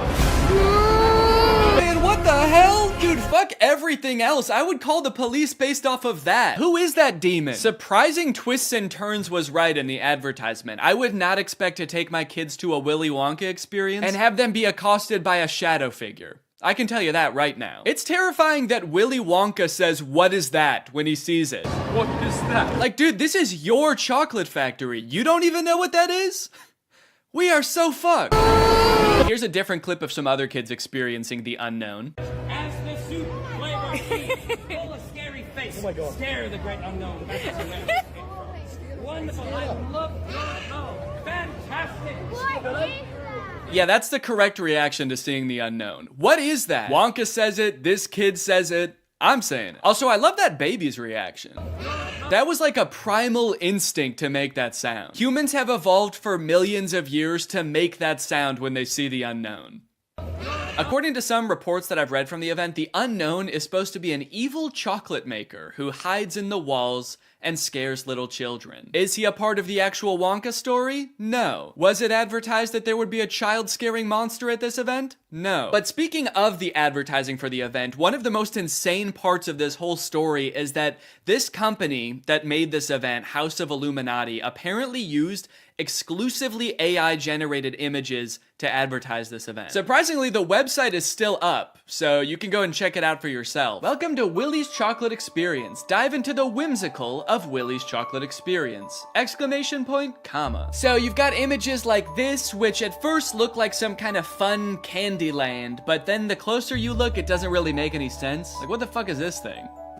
Is that supposed to be a bunny? Who the hell is that? I don't like the looks of these things. But then you get images like this advertising the Twilight Tunnel, which are so clearly AI generated, it makes you wonder if the whole event was being run by an AI. Because how could a human not notice that there are so many typos in all of these images? You got dim tight, depractions, ungurrival, featuring dodjection and swide. Then you've got ensuring entertainment, which of course includes catgagatting, carchy tons, and a passidice of sweet teats. And on top of the website being seemingly designed by AI, apparently all of the actors' lines were too, which we know thanks to this video posted by the actor who played Willy Wonka. I'm going to be poking a little bit of fun at the event, but I wanted to say before I start that I feel for anyone who bought tickets to this, people who are expecting a magical chocolate experience. People who are unfortunately captured by the unknown, we hope you are found soon. So the first red flag for me was when I was cast as Willy Wonka. Anyone who looks at me and thinks Willy Wonka and not Oompa Loompa is out of their mind. I give off major Oompa Loompa energy. I got cast as the part on the Thursday, and was told that I needed to learn the script for the Friday. So I said, no problem, send it over. The script was 15 pages, monologue, pretty much, of AI-generated gibberish. You know what I'm kind of curious about? If the script was AI-generated, where did the unknown come from? Did the event organizers just ask ChatGPT to generate a script about Willy Wonka's chocolate factory and it just threw that shit in? Cause that's terrifying. ChatGPT was like, planning an event for kids, huh? I know just the thing to add. Don't worry, I'm great with kids. So I'll give you one of the lines from the script. I'm not going to do the Willy Wonka voice because I think I've embarrassed myself enough. But one of my favorite lines was, there is a man who lives here. His name is not known. So we call him the unknown. The unknown is an evil chocolate maker who lives in the walls. What? We were told on the experience to hand out a jelly bean, one jelly bean per child, and a quarter of a cup of Tesco's own brand lemonade. One jelly bean? All that smoke the Oompa Loompa had to endure, and she was just back there cranking out one jelly bean? Maybe the unknown was introduced as some way to canonically explain why there was no chocolate at the event. Sorry kids, there's no chocolate here today. An evil chocolate maker showed up and he shot the Oompa Loompas. They're dead now. So one of the Oompa Loompas from the event also posted a TikTok kind of poking fun at the whole experience, but the one actor we haven't heard from yet is the one that we all obviously want to talk to. The unknown. Unknown, we need to know your story. What was your inspiration for your performance? How did you get into character? The unknown must have had the worst time of any of the actors because, like, you got hired to do a performance of Willy Wonka and you got cast as a character that's not in Willy Wonka, just like an evil spirit that lives in mirrors. And then your job for an entire day is to scare and confuse unsuspecting children who have no clue what they're in for. Every time a kid came around that corner, you just know the unknown was like, God damn it, I gotta traumatize another kid. The Oompa Loompa from the famous photo ended up doing an interview with Vulture where she describes the moment that children saw her for the first time, and it is very sad. Tell me about the moment as the kids started coming in. Did you see the innocence leave their eyes? They were quite upset. I think they were confused, but it was more the parents. I just looked at them, and I think they must have known when they looked at me. An older couple said to me, I really, really hope you get paid well for this. This sounds like she's describing people witnessing the wreckage of a tsunami or something. It's crazy. Each individual person that laid eyes on her had to take a second to mourn. When you say walk through, how long are we talking here to walk through this event? I'm telling you, this would have taken about 2 minutes. I've never experienced anything like this in my life. Dude, honestly, that's kind of smart because like 2 minutes isn't even long enough to process like the first stages of grief. You're getting these people in and out before they can even realize they got scammed. You know, they don't even know what the fuck just happened. After the police were called, people started getting refunded, the story blew up. The director of the company who put on this event did eventually apologize. I'm really shocked that the event had fallen short of the expectations of people on paper. Yeah, dude, on paper the event was awesome. No chocolate, abandoned warehouse, smoky Oompa, just like the movie. There was every intention to hold the event from the pictures. Despite not being the best light, hopefully you'll be able to see that there was every intention to hold the event. No, we know you were planning on holding the event. That's kind of the problem. I think a lot of people wish you didn't. Unfortunately, there were unforeseen circumstances and the event didn't come to light. He's like, we were not expecting that evil chocolate maker to show up. The unknown ruined the event. These issues were technological in nature. We had ordered a holographic paper that didn't arrive on time. The holographic technology in itself is absolutely fabulous technology, and unfortunately, there was a delay in postage. Holographic paper? No, I don't think that was the problem with the event, actually. The lack of holographic paper. Look, I don't know what holographic paper is, but based on his reliance on ChatGPT and Midjourney, I do not trust his opinion of absolutely fabulous technology. So I'm just gonna go ahead and assume the holographic paper would not have helped. Well, gang, this is surely an event that will go down in the history books. I hope you enjoyed this video. If you're new here and you're not subscribed yet, make sure you subscribe and turn on my notifications to join Greg. I'll see you guys next time. Bye-bye. What's up, Greg? I hope you're having a very spooky October. So I mentioned this last year in a tweet and also in the description of Spooky Man, but I know not everybody saw it, so I wanted to make this video filling you guys in. There will be no new spooky song this year, or ever again. I'm sorry, I know a lot of people look forward to them. I made Spooky Boy in, gosh, 2017, and at the time I thought it was just gonna be kind of a fun one-off song to spread a little bit of holiday cheer for my favorite holiday, and people enjoyed it. And to my surprise, the next year I started getting requests to do a sequel, which I was not expecting, because I don't know if songs usually get sequels, and maybe that should be more of a thing. Imagine Super Bass 2. Epic Bass. But anyway, I made a sequel for Spooky Boy, and then I made another one, and before I knew it, it was kind of like a little spooky tradition that every year I would make a spooky song. But I don't know if you've ever tried writing more than 4 songs about the exact same thing, but it's hard. And don't get me wrong, I'm still a spooky person, okay? I haven't abandoned the spook. But at this point, I kind of feel like I've just written the same song 3 times and then another time, but sexy. And I just kind of feel like I'm out of spooky bars. I'm out of clever Halloween puns. I'm out of catchy Halloween melodies. And trust me, I've experimented with a ton of different spooky song ideas, but just none of them hit the same. In fact, as a little goodbye to this yearly spooky tradition and the spooky saga as a whole, why don't I show you a few of my rejected spooky songs? Man, look at all these spooky songs. There's a lot of memories in here. And I really did try everything. I mean, look at Spooky Lad. I'm actually a spooky lad. I've got a spooky mum, a spooky dad. I've got a spooky cup of spooky tea. I dressed as a spooky queen for Halloween. Man, that was a trip. Some of these I don't even remember. Spooky Goofball? What is that? I'm a spooky goofball, spooking through the night. I'm a spooky goofball boy. Fuck with me, I'll give you quite a fright. Yeah, I don't even know how that could have been a full song. Also, it didn't feel spooky, really. It just felt silly. Oh man, Spooky Girl? That was a special one. My spooky world just don't spin around without you. My spooky boo. And every Halloween I don't go looking for tricks and treats. Oh no, this Halloween I just need my spooky girl. I guess that one doesn't really fit because that's talking about someone else. It's not even talking about me. I'm not the spooky girl. Now Spooky DJ on the other hand, that shit slapped. It's a spooky party, yeah.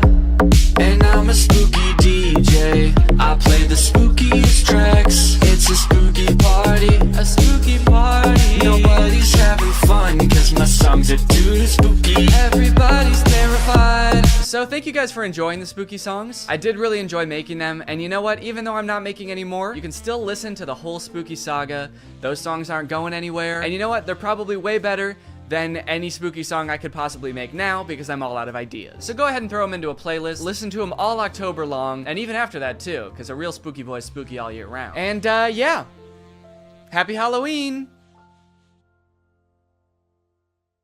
Dude, we all saw you act like a werewolf. You dressed up like one and everything, dude, no! Don't worry, this movie does end with them finding a way to access the Moonstone underground. They transport it to Prawn, and then they dance all night in the iridescent glow of this mysterious power source that is surely exposing them all to a dangerous dose of radiation. And then at the very end of the movie, they hint at another sequel, which seems to have something to do with aliens.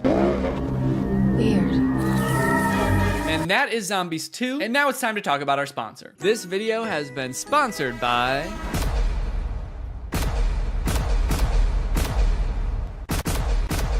Guys, it's the season of giving, gathering, and with HelloFresh, it can be the season of saving. You can actually save money this holiday season with fresh, delicious recipes delivered straight to your door. It's cheaper than takeout, it's easier than grocery shopping, and the meals turn out so good. I like HelloFresh because I'm not really much of a chef.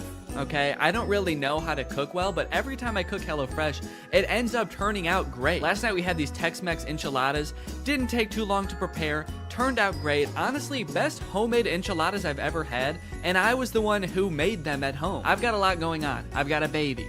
I've got family visiting. It's a busy time of year. So sometimes it can feel impossible to get a good, nutritious homemade meal in, but not with HelloFresh. Can I let you in on a little secret? Some of their meals only take 15 minutes to prepare. How is that possible? Must be Santa. And guess what? HelloFresh is actually more than just dinners. They've got breakfast, they've got lunches, they've got snacks. So you can start skipping the grocery store for a variety of meals. HelloFresh is making life so much easier. So if you want to check out HelloFresh and for free breakfast for life, visit the link in the description or scan this QR code. One breakfast item per box while subscription is active. That is free breakfast for life with HelloFresh at my link. Again, this QR code. Don't use a different QR code, it won't work. Thank you to HelloFresh for sponsoring this video, and thank you to you guys for checking out HelloFresh. All right, thank you guys for watching this video. If you're new here and you're not subscribed yet, make sure you subscribe and turn on my notifications to join Greg. We are the fastest growing army on YouTube. Do not look that up. I'll see you guys next time. Bye-bye. What's up, Greg? I've wanted to make a video about the High School Musical movies ever since I started making videos about DCOMs almost 5 years ago. More so as just an excuse to go back and watch them, because when I was a kid, I really liked these movies. And if you're a millennial, chances are you did too. And you were also too scared to admit that to any of your friends. I don't know why as an 11-year-old I felt the need to pretend that I didn't like a movie that was, you know, made for 11-year-olds. As if all my friends were gonna be like, High School Musical? I don't know, man. Sounds a little immature to me. I only watch war footage. I'm a very violent young man. Either way, something I did not realize is while Troy's dad is the most stereotypical Disney dad to ever grace the screen. Not only is Mr. Bolton Troy's dad, he's also the coach of Troy's high school basketball team. So instead of getting ready for the parties, he's making Troy run drills in the hotel gym. Am I going left? Yeah. He looks middle, you take it downtown. Well, Troy, it's New Year's Eve. You know what that means. That's right, Dad.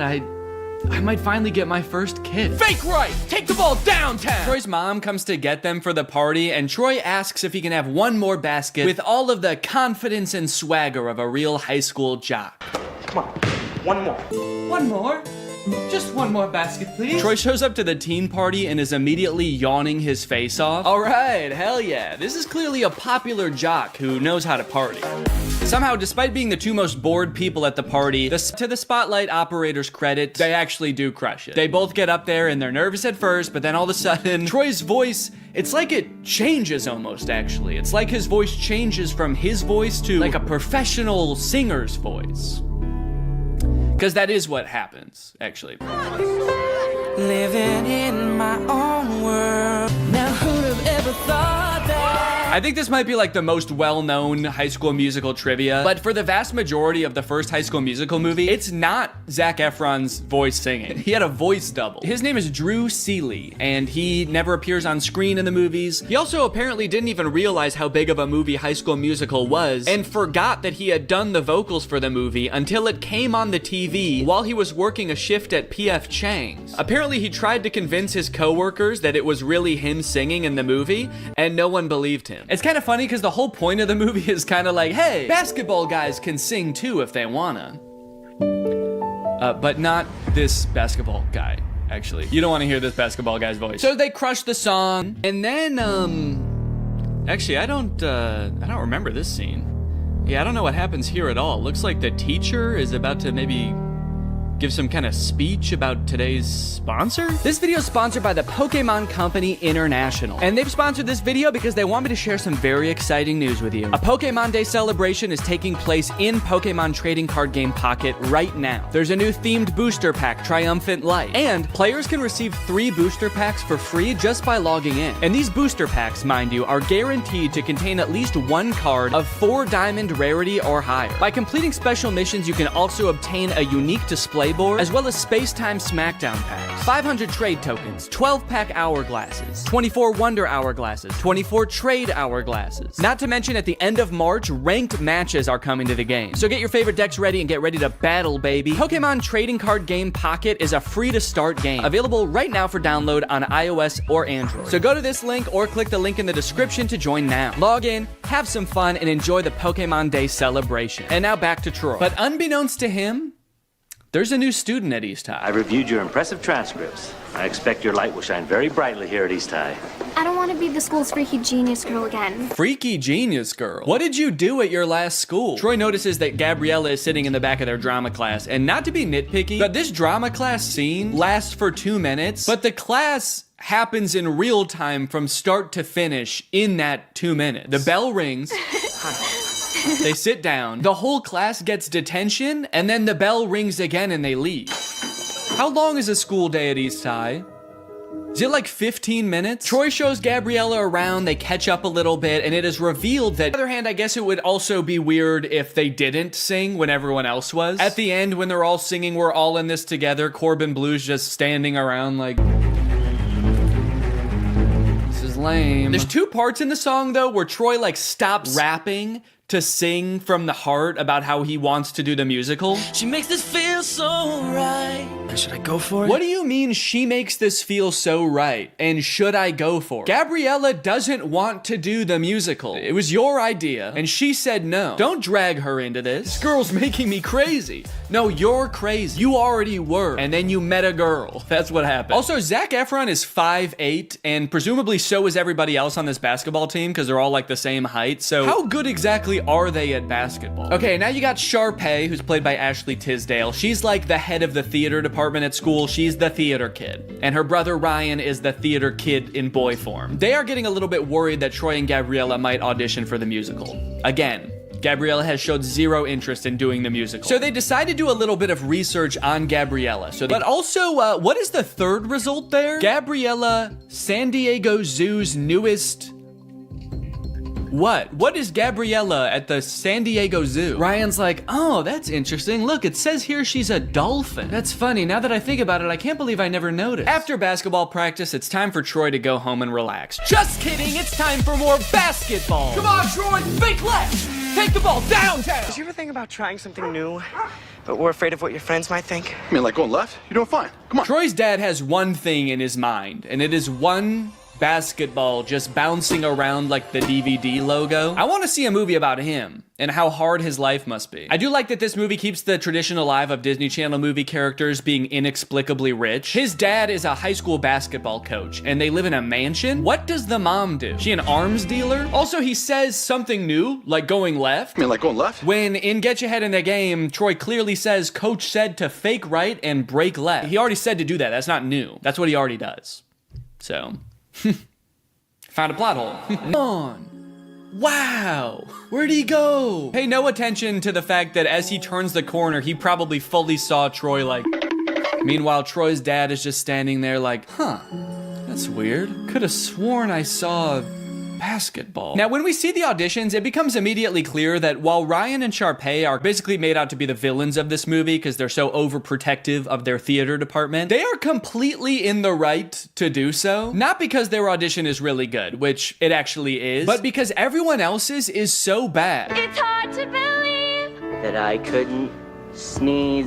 It seems that no one else in this entire school can even sing. It seems like they actually don't even have a concept of what music is. So like, yeah, I would actually be hoping I got the lead too. It is funny how they all act like they can't sing, and then anytime there's like an actual musical number as part of the movie, every member of the student body sings their heart out like the Rentas do. What's going on there? So Troy shows up to audition, and then Gabriella shows up too. I guess, turns out she actually did want to audition. I don't know. I don't know if Troy threatened her or what, but she shows up. But they are too late to the actual audition, so they don't get to audition in time, but they stick around afterwards and just sing an audition anyway. And Miss Darbus, the director, hears them and decides, you know what, you guys get a call back. Understandably so. She's working with a very small talent pool. Here comes two people who know what a song is. She's got to hold on to that. And probably too much of it has come from me. I can't help but feel like all that screaming at you and making you play basketball until your hands bleed has had some kind of negative effect on you. But all I want in life is for you to be happy.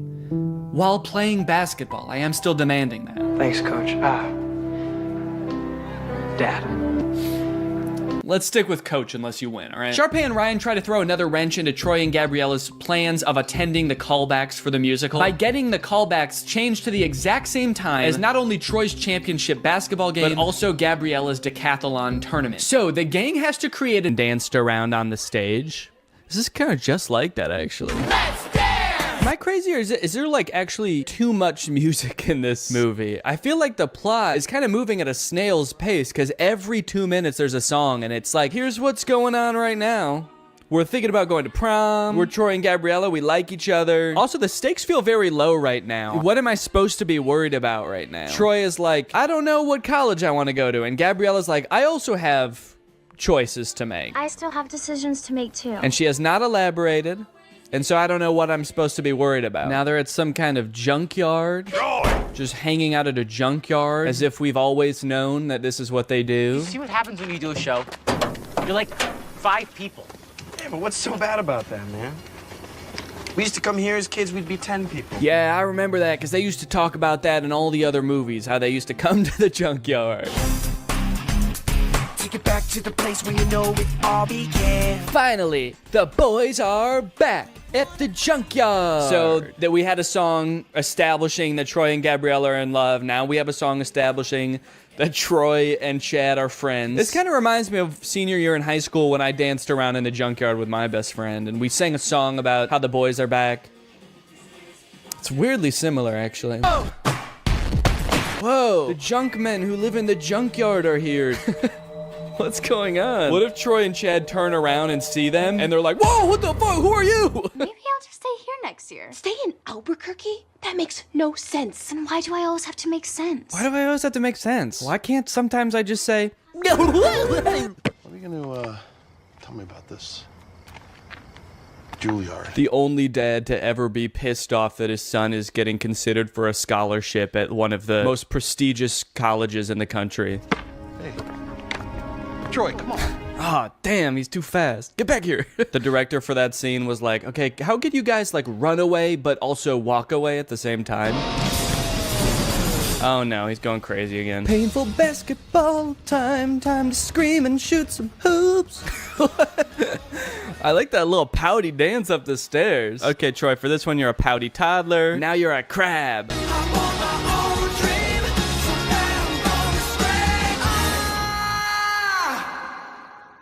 Man, he wasn't kidding. He was really gonna scream. Well, now that he did it, I hope he can figure out what he's gonna do. Now that I got that out of my system, I'm for sure going back to U of A. I don't care about singing. Miss D, I know I'm not supposed to be here. Aren't you? Last one out turns off the lights.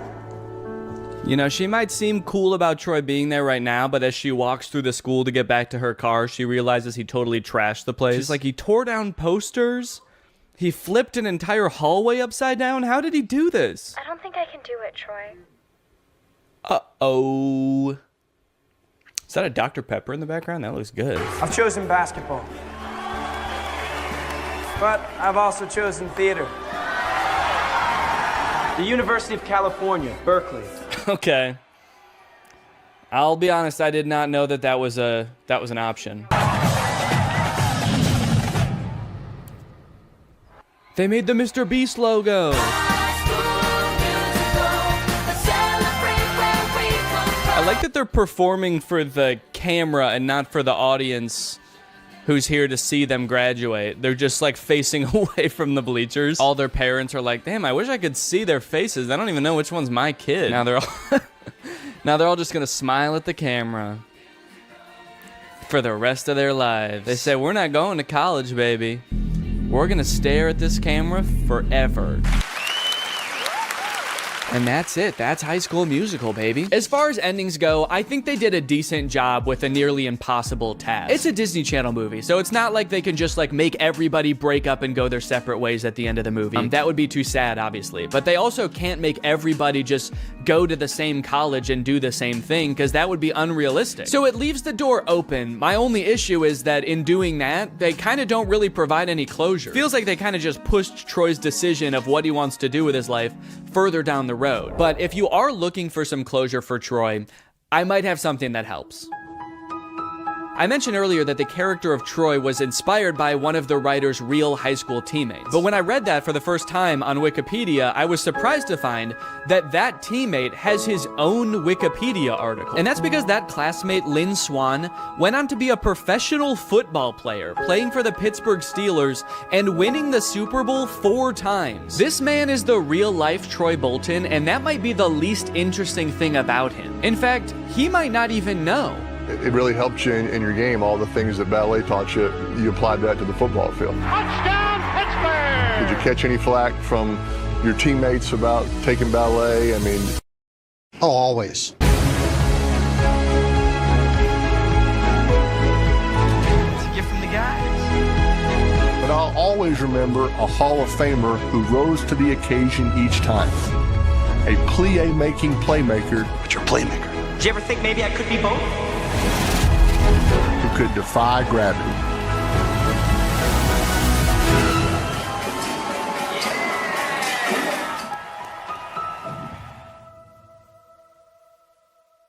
What's up, Greg? New technology truly fascinates me. A new gadget being introduced to the world has the potential to change the way we live, learn, and communicate. Or, more interestingly, it could flop and become a laughingstock of the internet. Which is why a few weeks ago, I was thrilled to discover the unveiling for a project called the Humane AI Pin. This might be the worst product presentation I've ever seen for one of the strangest products I've ever seen. Apparently, Humane AI is a new tech startup founded by two former Apple employees and current lovers, Imran Chowdhury and Bethany Bongiorno. Their mission is building innovative technology that feels familiar, natural, and human. Okay, first thing that's sticking out to me is that none of those words were useful. Also, do I really want my technology to feel more human? I've never wished my MacBook to be more fleshy. Also, Humane AI is such an unsettling name for a company. I'm sorry. You lost me right off the bat. I feel like the only times I ever even hear the word humane is when we're talking about like factory farming or something. Don't worry, dude. When this AI takes over, it is going to be super humane in the way it slaughters us. It will not violate the Geneva Convention, unlike other AIs, Siri. All right, let's go ahead and watch the product presentation and let's see if you think it's as weird as I do. Welcome to Humane. Thank you. This is the Humane AI Pin. Cool. It's a standalone device and software platform. So the intro does have a very threatening aura about it, doesn't it? The sterile white room. They're both so serious and they're unboxing a mysterious device. I feel like I'm about to be tortured for information. Oh.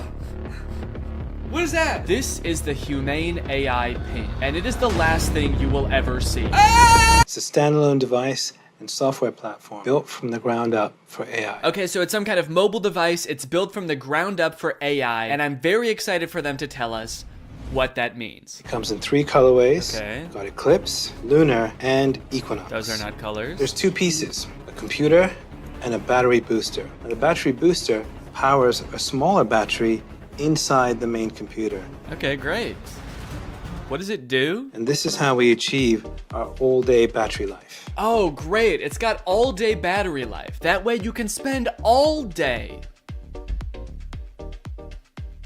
There are no wake words, so it's not always listening or always recording. In fact, it doesn't do anything until you engage with it. Okay, thank God. So it doesn't record me. That's good to know. For a second, I was worried that it almost had one feature. Who is this for? What kind of person needs to hear about what colors a device comes in before they'd even consider hearing about what it actually does? Also, 2 of the colors are black.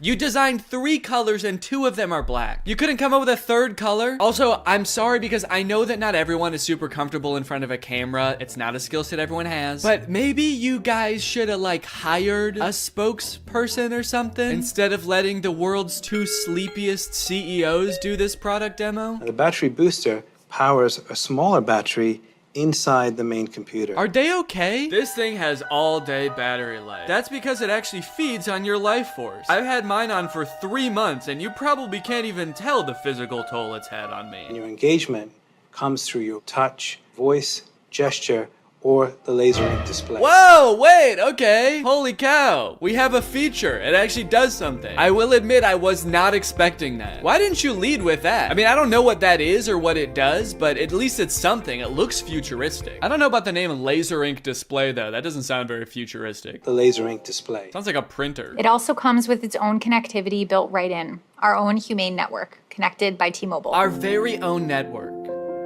That is T-Mobile's network. We were able to pack a lot of technology into something really small. Tell me about it, dude. I can barely even count all the technologies you put in this thing. You got the laser ink display, all-day battery,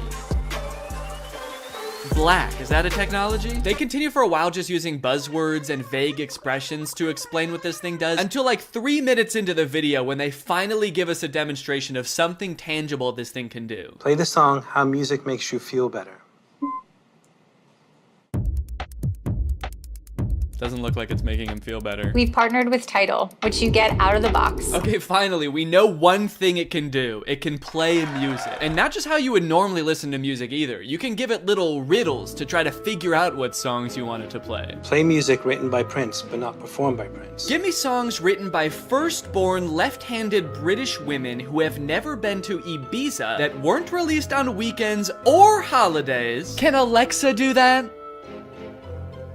I don't know. I don't think anyone's ever tried before. Got my music controls. If I go to the left, I can go back. If I was to go down, I can pause. Wow, okay, that actually does look a lot more convenient than using Tidal on my phone, but only because I don't have Tidal on my phone. After this, we do start to get some truly incredible demos using this product's advanced AI. When is the next eclipse? Where is the best place to see it? The next total solar eclipse will occur on April 8th, 2024. Best places to see it are Exmouth, Australia, and East Timor. Huh, that's weird. This NASA article says that that eclipse that's happening on April 8th is actually not going to be visible in Australia. It's only going to be visible from like the US. It actually seems like it's going to be nighttime in Australia during the eclipse. Well, what are you going to do? I mean, they're a technology company. They're not a space company. What would you expect them to know about the moon? They only named all of their colors after it. I hate to interrupt this video, but I have to tell you guys about a revolutionary discovery of my own. I just found out that for the past 2 years, I've been paying for Apple Music despite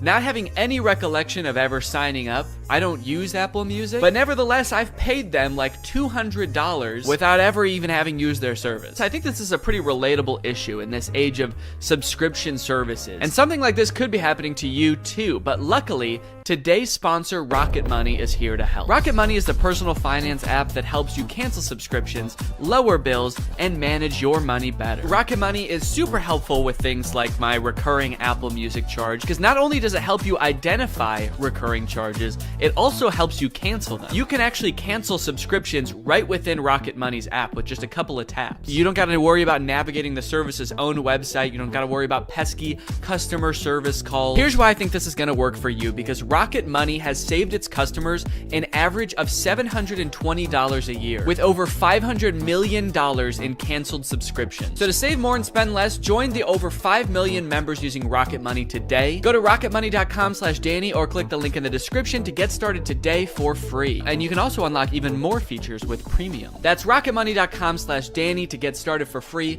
Thank you to Rocket Money for sponsoring this video. And now back to said video. How much protein?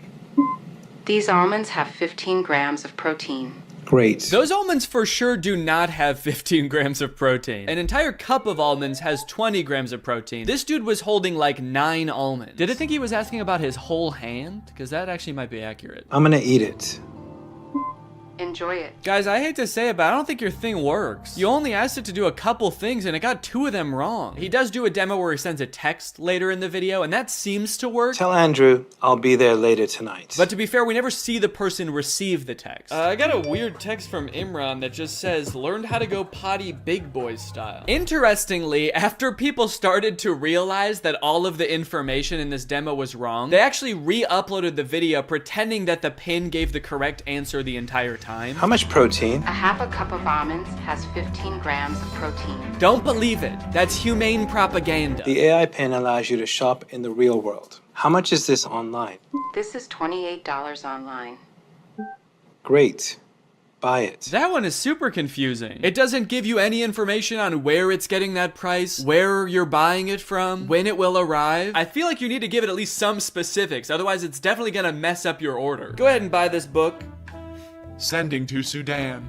No, send it here. You didn't specify. Sending to Sudan. Shit. Now, if you're wondering how you can get one of these things, the prices range from $700 to $800 for the more expensive colors. And they're estimated to ship in March of 2024. Now, you might be thinking the price of $700 is a little bit high for this thing, but think about it this way. What other product on the market can so accurately tell you how many grams of protein aren't in 9 almonds? Okay, they've also got this little short film about the human experience using their AI pin. Isn't life about what we experience? What we smell? Can I eat this? Yes, dragon fruits are low in sugar. What is this thing, my mom? Can I drink this? Not before you finish your vegetables. And say please next time. What did you just call me? I am your pin, young man. Dude, I want to buy this thing just for that feature. I want to hold every object, creature, and human in front of this thing and ask if I can eat it. Do you need something from me? Can I eat that? Analyzing. Oh, no, you can't eat me. I'm a person, so. High fat content detected. Rude. 1 gram of protein detected. That can't be right. Tiny balls detected. All right, what the hell? Enjoy it. Yes, yummy. Wait, stop! No, you cannot eat me! I'm a human! All right, man, who do you think I'm gonna trust? You or my $700 pin? Last time I checked, this pin doesn't have tiny balls. This thing tells me what to eat, when to eat. It even suggested this very fashionable outfit I'm wearing today. Is that why you're not wearing pants? They're in Sudan! What we hear Hey, what should I get here?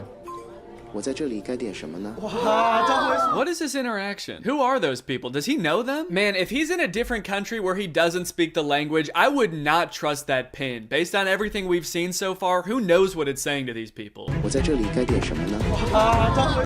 what we see. Capture this. Dude, parents are gonna love that feature. Me walking around a park with my AI pin. Capture this baby. Capture. Kidnap this child. So after watching all of this, I have 2 thoughts. The first being, maybe someday this will be like a revolutionary product that changes the way we all interact with each other. Maybe we're just seeing some hiccups now, but a few product generations down the line, this thing is really gonna take off. It'll be more refined. It will know where the moon is. But the second thing is, I have a lot of questions about this product. For one, how is this better than the phones we have now? More specifically, why can't all of the features of this thing just be built into one app in a phone? And what if you don't want to be talking to your chest every time you need to Google something or text someone? Well, this thing started to pick up some traction online, and eventually the founders ended up on CNBC, where the hosts seemed to have a lot of the same questions. Doing this right now is Imran Chowdhury. He's chairman and president of the company. And Bethany Bongiorno, she's the CEO. We're also very scared of them. That's why we've sat them as far away from us as we physically can. We actually ordered this giant table when we found out they were coming. I don't know if can we get the camera so people can see just what we're talking about in case? Imran, you can't see as much because it's black, so it blends in with your jacket. It's black. Imran's just sitting there like... It's Eclipse. It's privacy first, so it's not always recording. It's actually just doing things when you want it on demand. Is it doing something right now, or are you recording us? It's not. It's doing nothing right now. I get a little sense of pride when he says that. It's actually doing nothing right now. It's doing nothing right now. After years of research and millions of dollars spent, we finally designed a pin that does nothing. It's doing nothing right now. You might think that's a bad thing, but you've never met this AI. It's evil. Turn around, maybe you can get that on camera. Oh, yeah. I see your hand. Yes. Yeah. I see your hand. Can you see what's that? Yeah, what's that telling you? Oh God, dude, I do feel for him. I mean, these people are not like media trained, I feel like. They really should have hired a professional spokesperson, because I feel like they're just so out of their depth. He's got like the worst camera angle possible to show this thing off. His hand is shaking. Imagine a little alert pops up on the screen that's like, high heart rate detected. Is Squawk Box the name of this show? I'm not familiar with it. I never heard of this before. Or is this some kind of jab at their device? Formal Apple designers peddle their snake oil Squawk Box. You can use it however you want. Like what? What? Tell me something you would use that for. Okay, it sounds like this host is thinking the exact same thing as me. What is it? Tell me one thing. Then they just start like drilling them. They don't even let either of them finish answering their questions. They just like are bombarding them with reasonable questions about this device. That you've got in, stuff that you do just all the time. How would I know without seeing a screen? A user LED called. So that's what I want to ask you about. This is brutal, man. Let the poor guy speak. Just at least let him finish answering your questions, man. I mean, he's not actually gonna answer them. He's probably just gonna say AI over and over, but just let him finish his sentence. Sometimes I'll be at a meeting, right?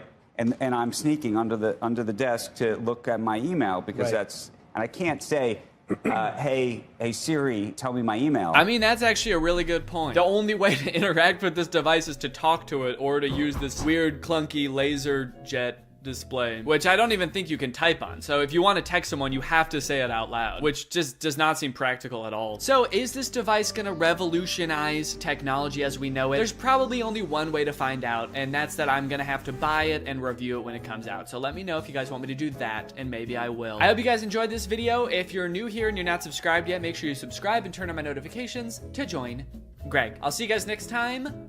Bye-bye.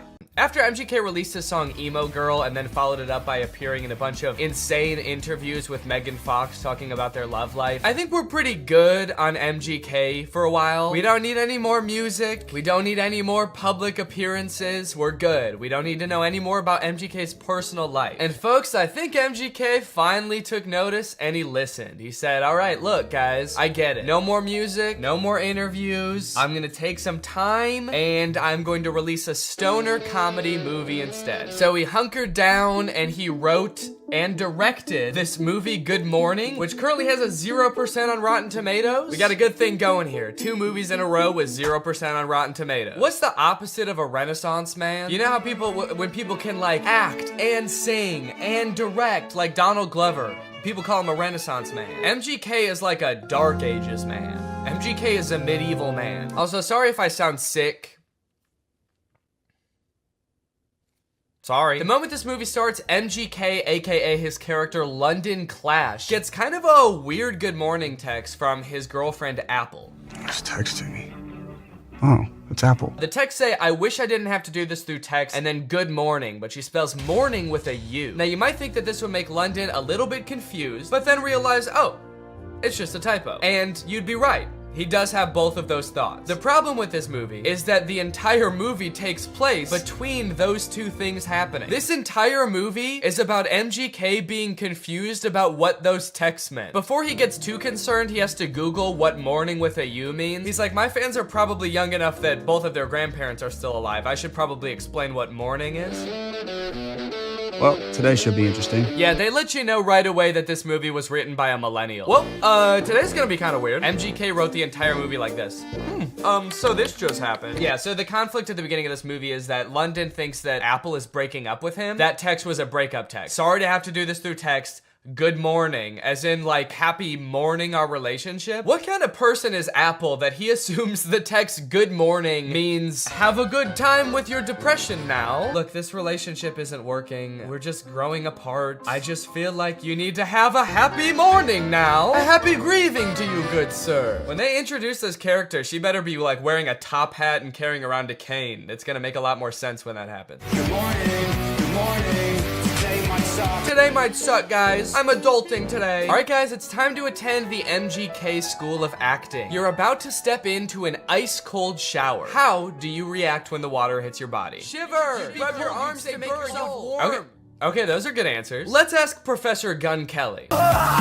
Ooh, sorry, you guys all get Fs. Your punishment? You have to look at MGK's ass. That is just horrendous. I never wanted to see that. You know why it sucks when you're going through it with your partner? You're not going through it with your partner. She sent you one understandable typo, dude. Everything's fine. You're fine. Yo, does this look like a breakup text to you, or am I tripping?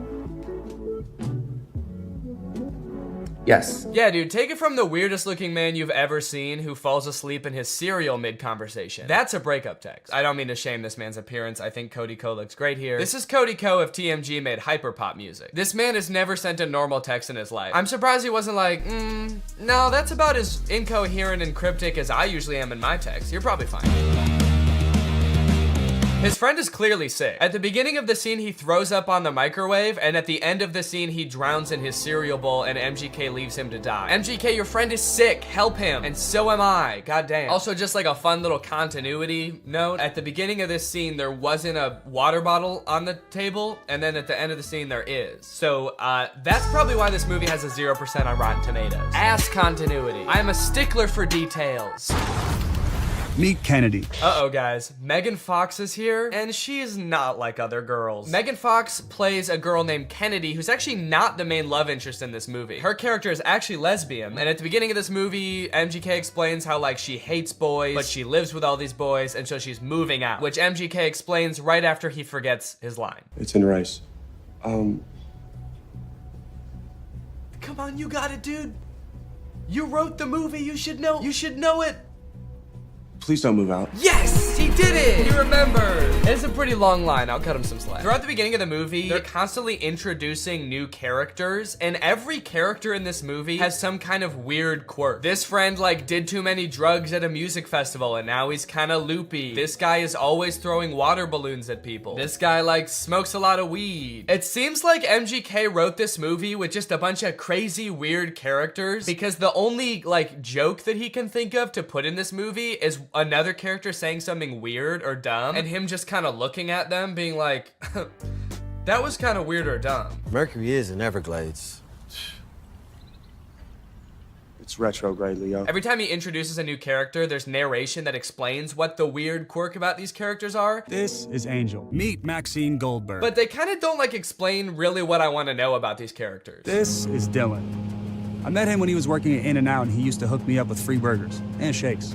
He's been my boy ever since. We don't care that he used to work at In-N-Out. That is so irrelevant. Please tell us why he's so sick. Why is he throwing up and passing out? That's more interesting. The reason that London Clash is so rich and cool that he lives in Rice Gum's house is that he is an actor. So throughout the movie, he's doing actor type things. Like he films this self-audition tape. I don't really know what he's auditioning for. It kind of seems like he's auditioning for everything and also nothing all at once. Okay, this is my impersonation of Draco Malfoy looking for drugs. Where's the pot, Potter?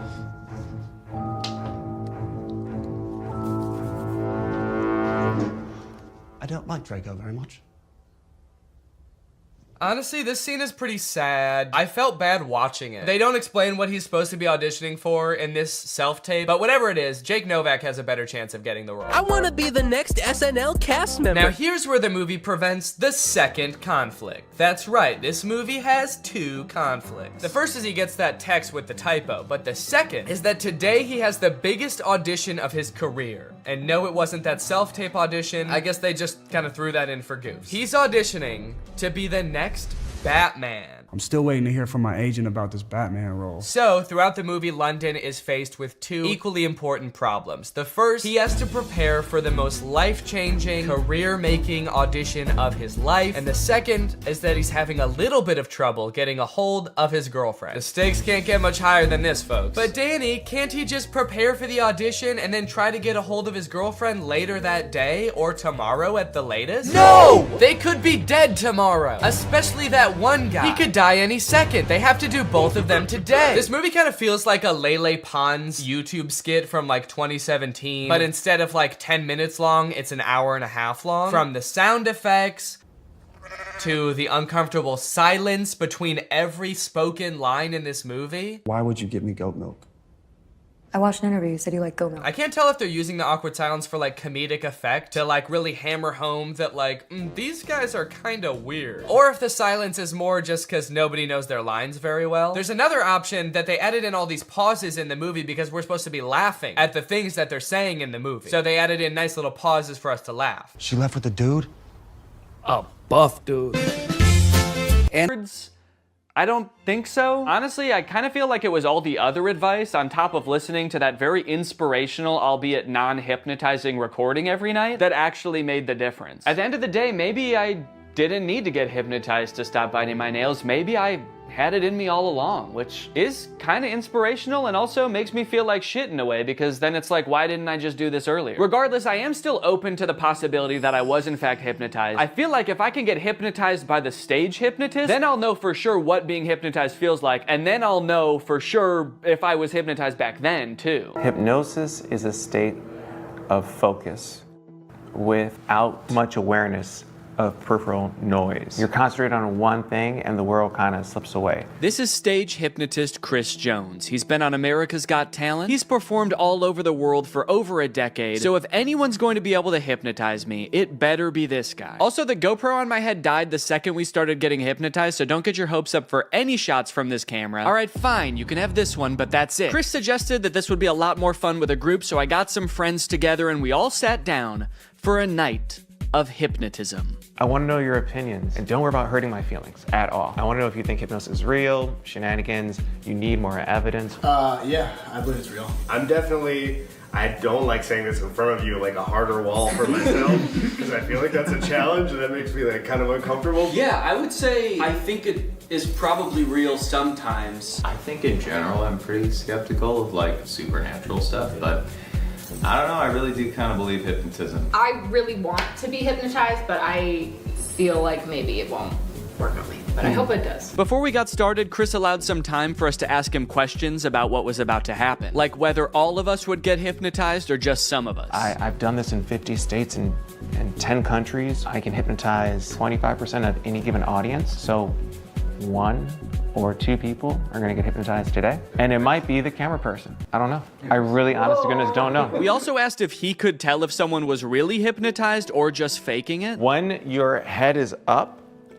we can tell. People hypnotized look like they've had a few drinks, or they're gonna look like they've been riding a car with Scooby-Doo and Willie Nelson for a couple hours. They're gonna look real relaxed, okay? For a second I was like, so like they look like Scrappy? We also noted that Brian seemed to be the one who believed in hypnosis the most, and he was also maybe the most nervous about what was going to happen. Well, what are you gonna do to me? That's a good other question. Like, what are you gonna do to me if I get hypnotized? Honest to goodness, I don't know. I'm gonna put my hand over all of you and tell you who I think is most likely to get hypnotized. I'm pointing in the direction of the person who I think is most likely to get hypnotized. Now, you won't see the induction often on TV or podcast or even movies, because this next part, if you watch it in its entirety, it could hypnotize people. So they're gonna cut it up a little bit so folks at home don't get hypnotized while driving a car. So you put your hands together for me like this. The induction lasted a few minutes, and just like the hypnotherapy, it seemed to involve getting us really relaxed. So there's different strategies getting someone hypnotized. I have you focus on my voice and your breathing. So take a gentle breath in. And it seemed to rely really heavily on using our imagination. Like he had us imagine that our fingers were pulling together with magnets. And you can whisper the words to yourself or out loud. The word is magnets. 1, 2, 3, magnets. And then I see who's the best candidate. The best personality. People have a great imagination. Imagine I put a 10-pound brick into that empty palm. So your palm just starts to get more heavy. And then I make them drop and sleep all the way down, every muscle and every nerve. Allow your eyes to open. Breath in, slowly, gently, 1, 2, and 3, eyes open. Yes, so we understand. You can see like a before and after, and you see their faces getting a little bit of that drunky or like stony look to them. Brian, of course, yeah. What's happening? What are you feeling? Tell us your wife, because you are a great candidate for hypnosis. I can totally tell. You are there. Danny's there as well. I just want you all to interact in a moment, but what are you feeling right now? I'm just hanging out with the crew. Is there anything that he could do or wouldn't do that'd be like, holy cannoli, this, my husband, my partner for life, is in a different headspace? Jeez. I don't know. I was hoping this wasn't going to happen. I wouldn't be put on a spot like this. I don't know. What would you not do? For whatever reason, we couldn't seem to come up with a single thing that Brian would never do off the top of our heads. I guess that's just a testament to what an insane dude Brian is. Whatever the reason, all this uncertainty seemed to pull Brian out of his hypnotic trance. So Chris quickly moved on to his next target. Thank you, Brian, of course, and sleep. Relax and let go from the top of your head to the very body. Your feet relax, every muscle and every nerve and every fiber in your body. In a moment, I want you to picture and feel in your mind's eye that you again are holding on to a helium balloon. So make that right fist strong now. Make a